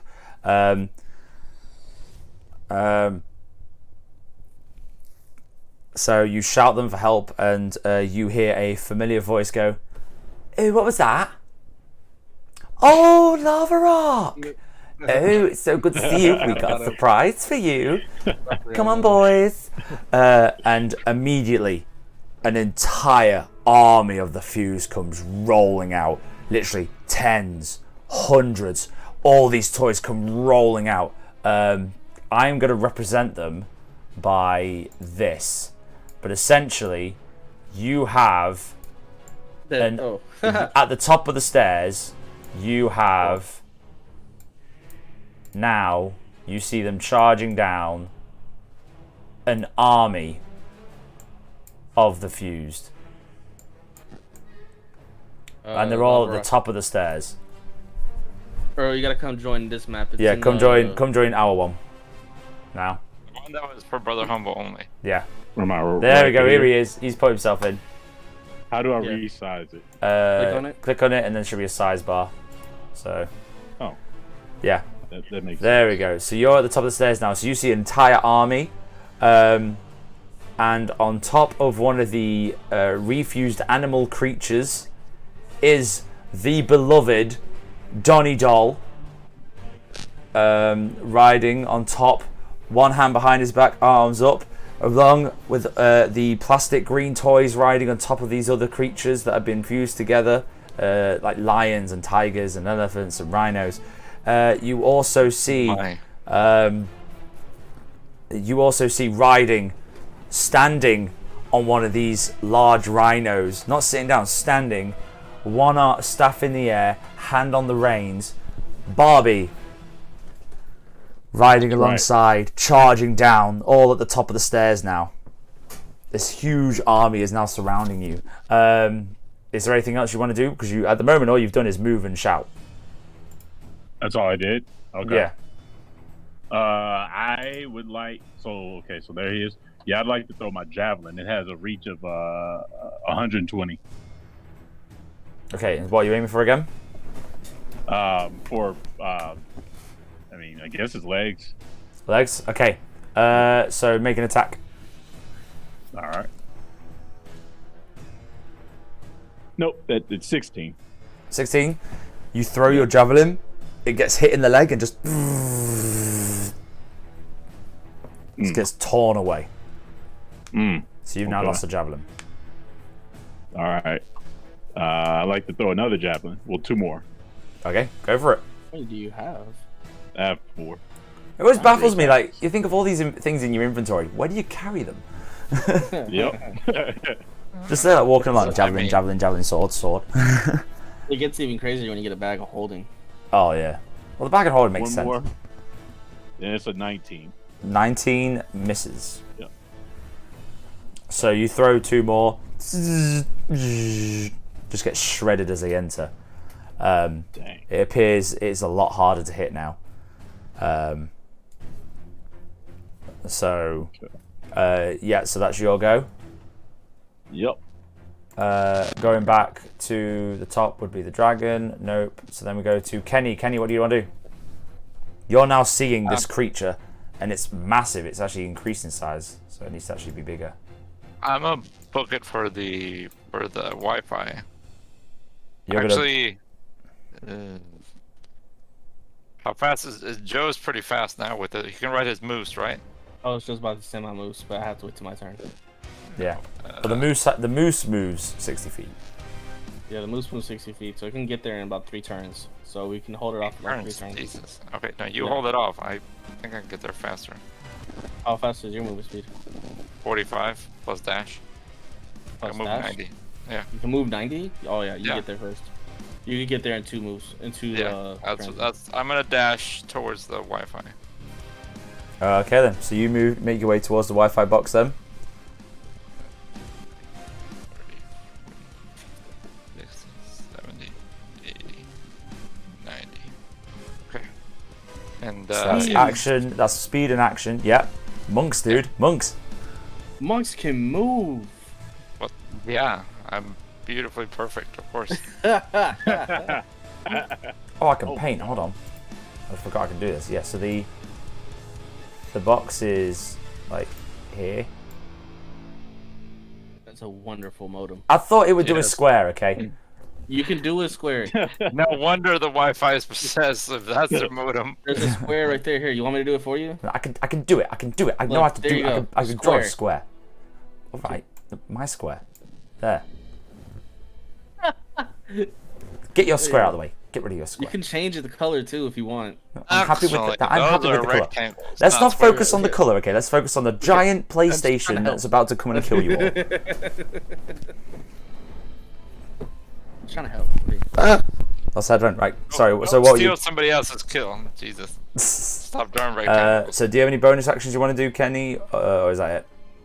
No, there's no other bonus action. There's nothing you can do. Okay. So that takes us to Joe.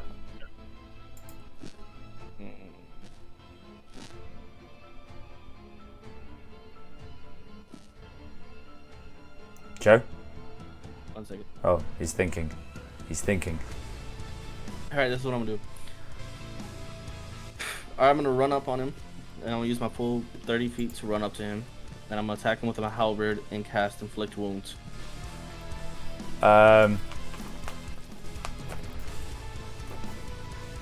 Attacking with your halberd. Okay. Inflict wounds is touch, isn't it? Yeah, but it says melee attack. Yeah, so melee. Make a melee spell attack against a creature you can reach. On a hit, the target takes 3d10 damage, but it doesn't matter because I got a 10. 10. Well, I can do it twice. Okay. I have one more action. So your character moves around then upstairs to go to him. 15. 15 does not hit. God. So. Okay. I have a bonus action. Can I use that or? Yeah. All right, molest the Hail Mary. Okay. But that's it. That's all I can do. I mean, I could send Maurice after him too, right? Yeah. If you want to, if you can make the movement. He would have to go around though, right? He would, yeah. So he'd only get to, like, he can get right here for 45, right there for 40 W. Alright, all he can do is get to the bottom of the stairs. That's all he can do. Alright, so we're pincing him on the stairs. Okay. That's all. That's it. I did nothing. No, you did well. You did great, buddy. You did. I might 15, die here. But okay. So that'd be 10. You would deserve it, but that's fine. The Robopeds. So now, because you see the PlayStation kind of look at all of you standing there going, you hold back change. Why? Change is inevitable. You won't change on your own. You must need help. Change. Change. And he looks back and he is going to... Oh.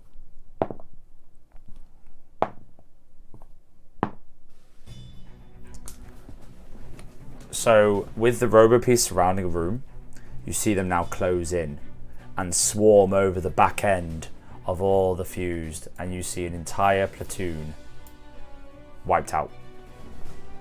What? Excuse me? So the entire platoon here, because they were near the edges of the wall, just immediately came swarming in, surrounded those at the back, the slow stragglers at the back, and cut them off. And they now become... No. Oh my gosh. So what you now see are these centipedes wrapped round the face, similar to what happened to you on the first battle, wrapped round the face, and you now see a electronic screen of where the face would be. And they begin combat with these, with the rest. At the moment here, these first ones, here, these ones, sorry, the ones on the stairs, that's where Barbie and Donnie Doll and a lot of your important characters are. Okay, so that's... Can I get a reaction? Or what would your reaction be? Independence. Oh my god. Okay. And since technically they're one being, right? They're all connected. If that's what we're going with, so right. Independence would cast it on them would free them all. If that's the wording we're using. Okay. What? So are you casting it on the PlayStation? No, I'm casting it on the creatures that got taken over. Do you have to be? I thought you had to be in contact. In Boo, toy with Independence once a day. Once a day charisma check, DC 15, fail check gives 1 level of exhaustion.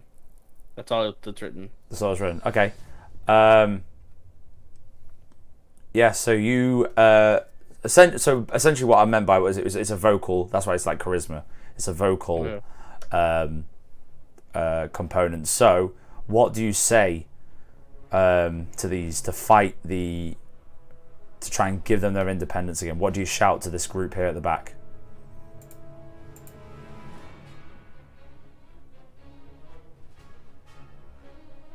I would say to them, you're not creatures so weak to be taken over by these inferior creatures. Free yourselves, brothers. Okay. Oh, you need to make a thingy, don't you? No, it's a charisma check, DC 15. Yeah, and you would get -4 because if PlayStation is the one controlling them, then he's in range of me. I'll allow it.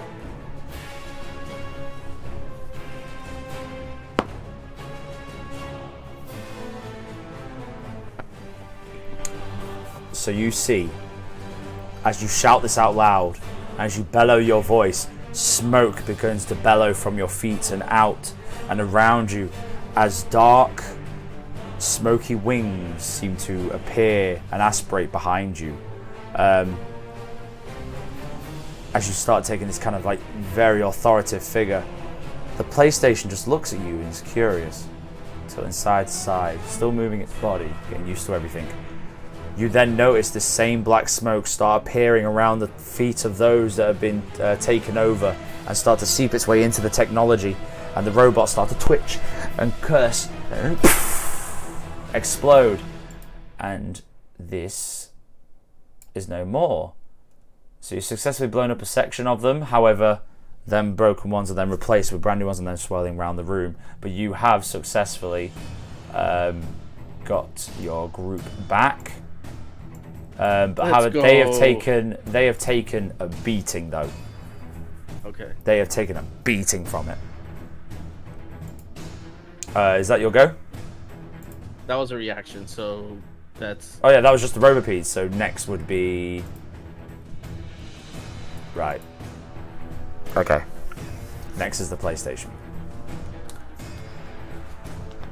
So looking at you, and looking around you, it's like, you must change. You see change. Change. Or die. And you immediately see the screen go red with the dark eyes, and it's going to take 2 attacks on you. 1 sword, 1 slam. The first one is a 26 to hit. Oh, okay. So the first one, the sword, is a 26 to hit, and the second one, the slam, is a 25 to hit. Okay. They both hit? Yeah. So... sorry. I know that's awful to say. Sorry. So the sword, the slashing attack, the slashing damage.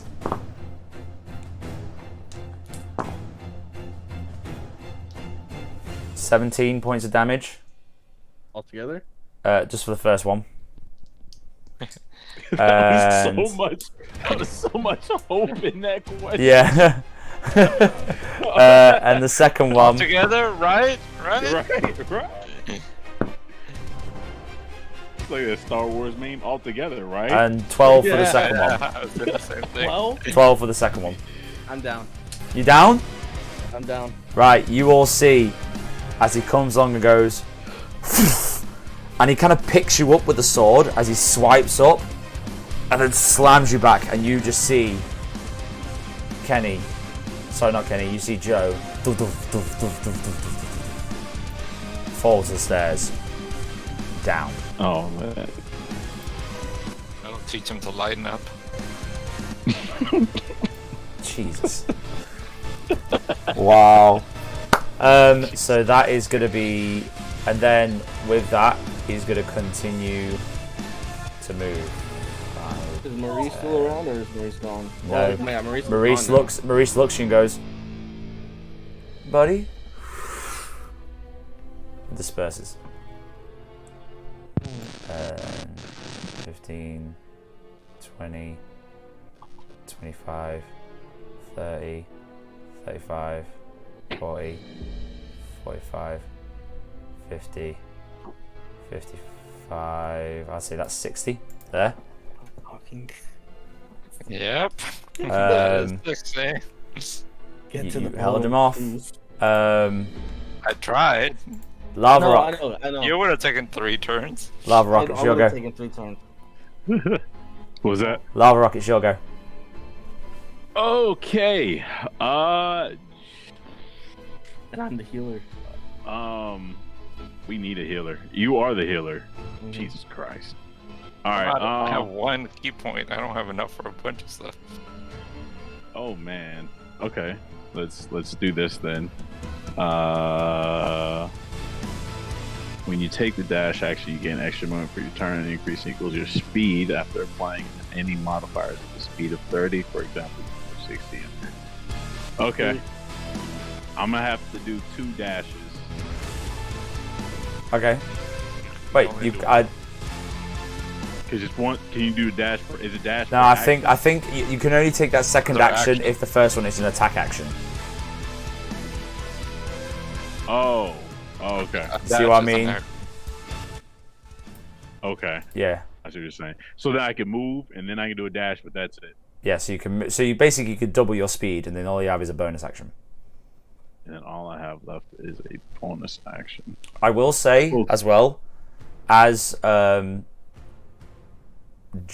Joe falls, all of the fused become very aggressive, seeing the falling of their leader. Immediately take up arms. These two jump down the stairs. 10, 15, 20, 25, 30.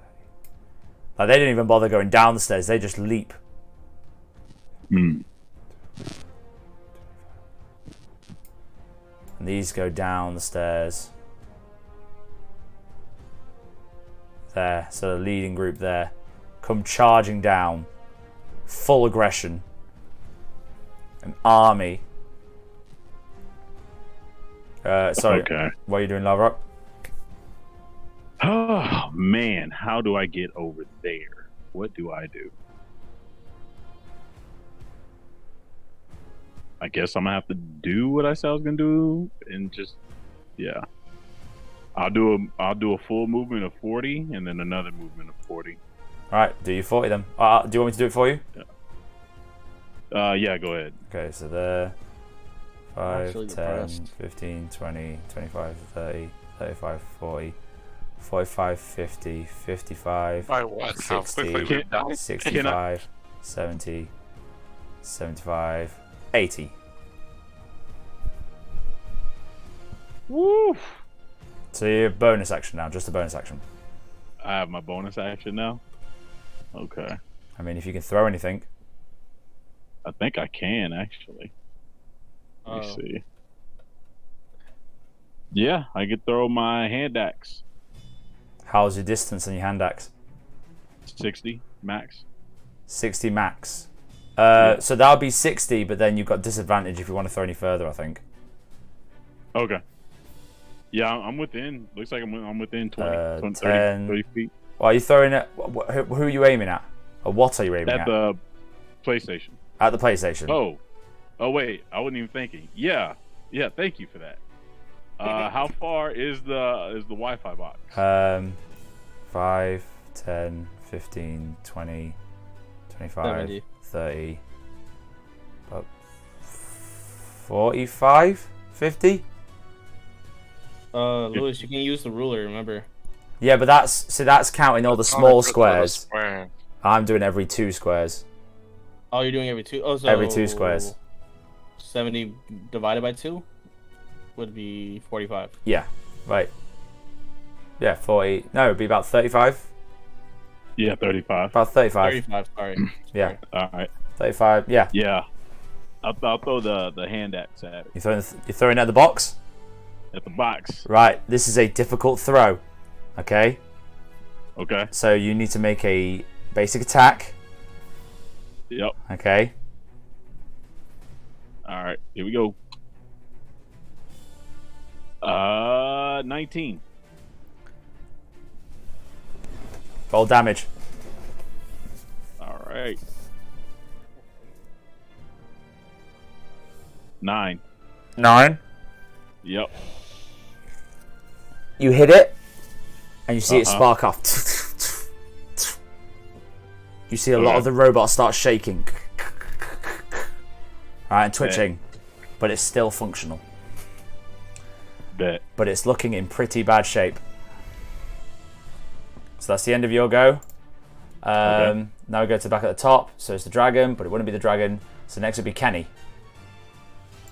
We are moving to the box, and we are destroying it with our fist. We'll use the last of our key points to make sure it's dead. Okay. Yeah, no, that box has to die. We lost Joe. Well, it's gonna be my punching bag. All right. 26, 20, natural 20, and natural 1. Natural 20. Yeah, do the natural 21. All right. I swear if this PlayStation has like a third and final form, I'm gonna be so upset. This ain't even my final form. You fool. You fool. You know nothing. 30. Button. 30 total. 30. In total, yes. Okay. Is that motor still standing? No. I call shenanigans. So Kenny, seeing the fall of your good friend or frenemy, Frenemy. Joe, what is going through your mind as you attack the Wi-Fi box? No, we're keeping a zen. We're using our rage to fuel it. We're not being consumed by it.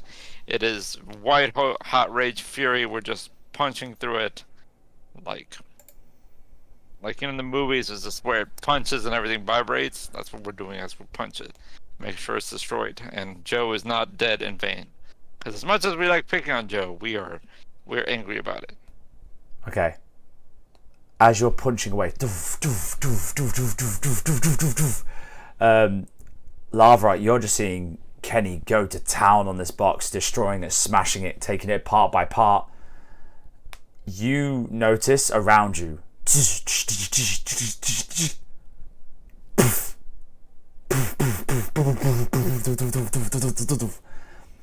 all the robots collapse. All the robopedes collapse.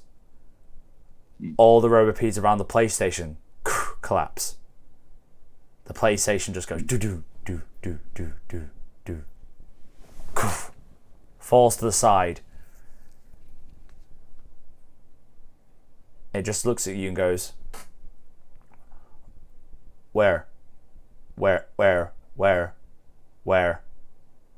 Cannot connect. Please try again.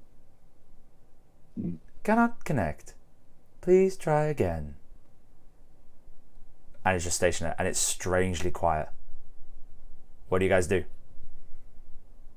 I run up to the vent. Well, okay, so now there's a regular PlayStation again. Does it have a vent? You can look around for, and I'm sure, yes, you see some venti parts. Okay, I use my fire. Pardon? I use my fire breath inside of it. Okay, you go ahead, and you toast this thing.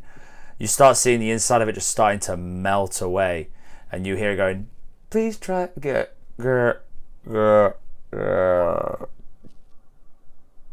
As the inside just starts, and you smell in hot plastic. It's an awful burning smell. It's awful. It's horrible. And you see all these robopedes just spread out on the floor everywhere. It's like the entire floor is covered. You can't even see the surface of the floor. You're surrounded by all these things that have just collapsed on the floor. Joe. Yep. As you lay there, you kind of open your eyes into a vast darkness. You are looking around and seeing nothing. You're standing in what you would feel is like water, maybe something liquidy, very shallow, echoey room as you look around. When you think back to your past as a toy, what do you think of? Do I now remember all the time I spent with Max? You do. You remember very first time getting picked up, played with and stuff. So what are the key memories that will go through for you? I think that would definitely be one of those. I would have met Lava Rock then, huh? Yeah, very briefly. You would have met him before. So I would remember him bringing all these toys in. You would remember bringing toys in, helping. I guess I would think a lot about just how good of a kid Max was. And how hurt I was when he passed me on to his little brother. And for a time, then there would be that void that I wouldn't have remembered anything, and then ending up at the sandbox. And I think I just have a flood of emotions of happy, sad, angry, betrayed, and I think finally acceptance of what was done to me, what I had and what I lost. And I think that would bring me peace. Just finally accepting that there was a time that I was loved, a time that I was forgotten, and a time where I was alone. And I just finally accept it as part of my past. And now I can finally look towards the future, but I don't know what the future is. And that scares me. What would the future have been for Joe? I think meeting all the toys that were fused kind of gave me a little bit of a purpose, because for a long time I didn't have one. For a long time I was by myself until I met Lava Rock and Kenny. And seeing them in need of help gave me something to look forward to. So when I think of the future, I think about helping these toys eventually come to the same peace that the Dragonborn was able to get to, and just leading these toys into I guess freedom. Okay. So you look around and you are kind of in this vast darkness and you don't know where to go, there's no direction. You start seeing these images start appear in the distance, start like videos, screens, start fuzzy and start coming clearer, and you remember them, and they are your memories. They are from when you were first picked up by Max. You remember when he used to bring other toys in and fix them, and you'd play with them, and you'd be really close. And then you remember the time when Lava Rock was brought in and you were given off to the other child, and then obviously the time in the sandbox, you remember like connecting with other toys and helping them, as if the way Max helped you and the way Max helped others. You naturally brought that on as yourself without knowing. You then start looking at other images of what could be, how you imagined helping out Lava Rock and helping out the Fused, maybe helping more toys that are lost. And as you're looking at these images and seeing these screens in front of you, you see a shadowed figure, very murky, start walking towards you. Is there anything you do? I would reach out. Okay. I'd reach out and try to touch the figure. So the figure starts coming out of the distance, and it starts as a black fog and starts solidifying into a silver, shiny, long, skinny body with quite a round top, with bells for arms. You then see this kind of strange thing with a kind of carved steel face, almost candle kind of style carving face on it. Leans down, hands a bell out to you, leans forward and whispers, "Come on, Joe. You've never heard that toys never die?" What do you do? I take the bell. As you take the bell, she then places the other bell on top of your hand and goes, "We have more work to do, my friend." And you go blasting off forward, seeing all these memories, what you possibly could be, helping other toys, travelling down roads and distances and travelling all over the world just to help all these other toys that need to see independence, so that those that need children, help others find children that need help. And then you shoot back into your body awake, laying there. You two see quite a weird sight. As you turn back to look at Joe and you kind of go over to him, is there anything you're doing at the moment while you kind of look over his lifeless body? I was picking the pockets. No. We were talking in Spanish. Nice. So, we're sorry, bro. Sorry, man. No, we're just trying to help him. Yeah, stabilize him. Yeah. Trying to help him. 1, 2. 1, 2. No, come on, the movie style, not realistic. Live, Made him back in the light. No. And then I just wake up. What are you doing? As you down me, I'll kill you. No, we're trying to help him. As you're trying to Stop stabilize reviving. him, you start noticing this black smoke starting engulfing him, and you're familiar with this smoke, and it starts engulfing him and getting thicker and thicker until it's just a black cocoon around him. You can't see inside the fog. The fog's too thick. You try and push your hand through the fog, and it almost resists you. And you're there for a while wondering. Then all of a sudden, you just you hear a voice behind you, followed by, "Oh, don't worry there, Bards. I think he's coming back soon. So how are you guys doing? I heard you had a good fight. You did well. I see you won." With his hoof. Yeah. "You did well. I'm so proud of you, Bards. That's so good. How are you feeling? You okay? You okay?" Now understand the moose. So now we can see him and understand You can him now? see the moose and understand the moose. I'd be like, well, I thought He wasn't crazy. I He guess he wasn't wasn't. crazy. That is Well- crazy that he wasn't crazy. How Oh. is this possible? Oh no, you're fully crazy. I'm not here. I'm a figment of your imagination. Like disappears, and then just comes back a moment later. Are Like you a dog? Can I ask him? then he immediately comes back. "No, Bad. I am a moose." Gets on his like hind legs, like.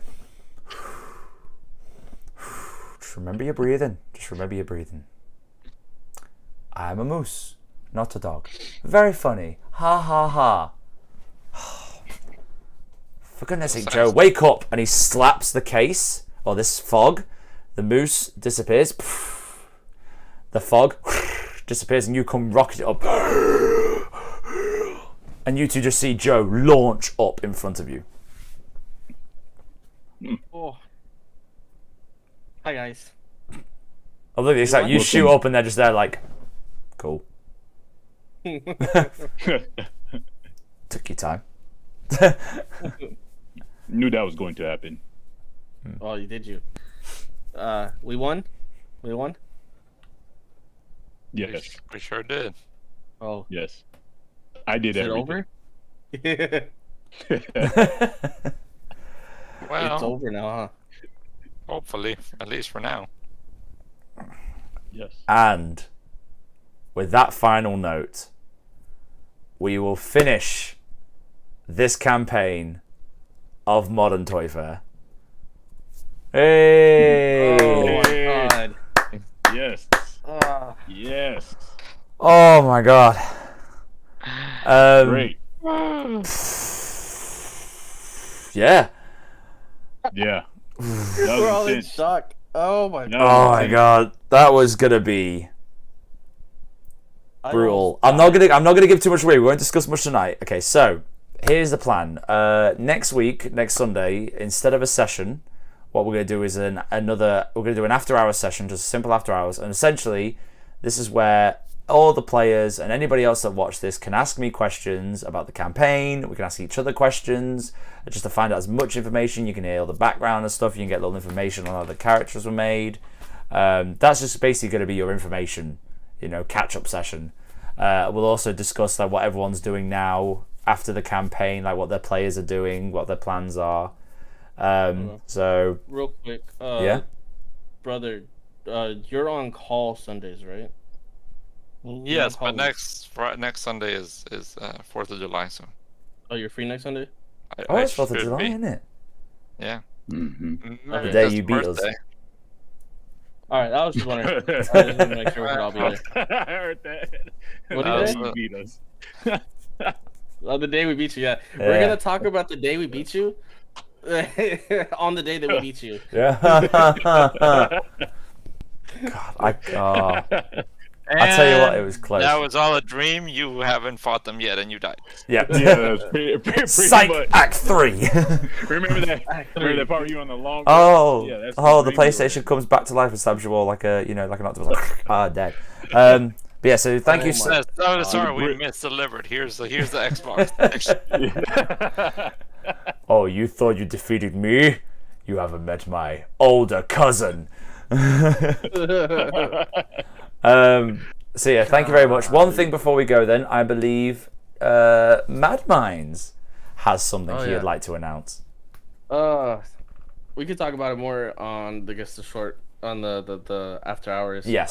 But we are starting another campaign where I'm DMing, and very excited about it. We're adding one more to the ranks. His name is Tony. He's gonna be joining us soon. But yeah, it's gonna be interesting. It's gonna be a little bit longer than the ones we've been doing, just because of everything that I have planned. But I wanted to give Lewis a chance to play because I know he's been DMing for a very long time. Yes. And hopefully I can live up to the standards that he set.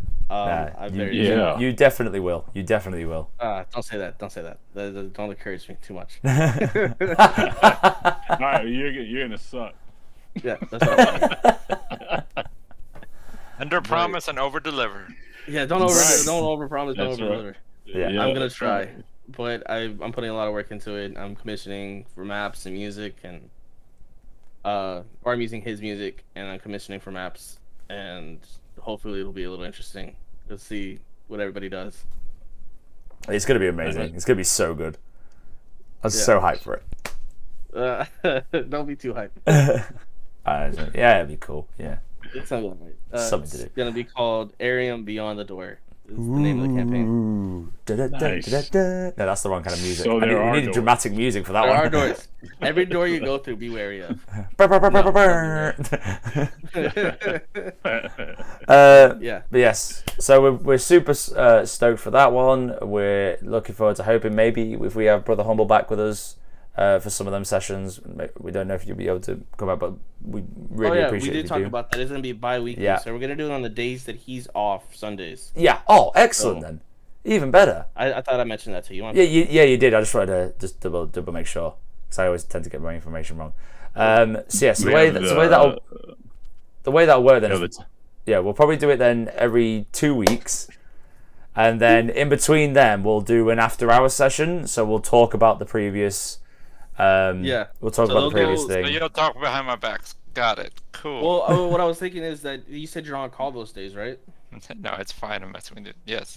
So you can come, and if you get a call to go, then just go.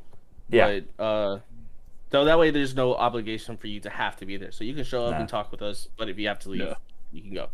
And then we'll talk about you behind your back. And then we'll talk about you behind your back. Yeah. It doesn't have to be like all of us together And either. for the Twitch views, so it's fine. Anyway, right, it's getting pretty late. I realise we've been going for 3 hours and 40 minutes. Oh, That's Oh, impressive. So yeah, so Yeah. a big thank Somebody's turns took forever. I'm not naming Hey, But good night, everybody. oh, I See you whipped next so week. much. you. We'll leave it there. So a big thank you to the players for sticking around and hopefully enjoying this campaign. So big thank you to you guys. Big thank you to everyone that chose to watch. So that's gonna be a goodbye from me. That's gonna be a goodbye from them. Everyone say goodbye. Goodbye. Goodbye. And Bye. Bye. Peace. and in the words of Donnie Doll, oh goodbye, darling. And Joe, I'll see you later. We're dumb. All right, so then. Christ. See you later, then, guys. You gotta- All right. Bye. Good time.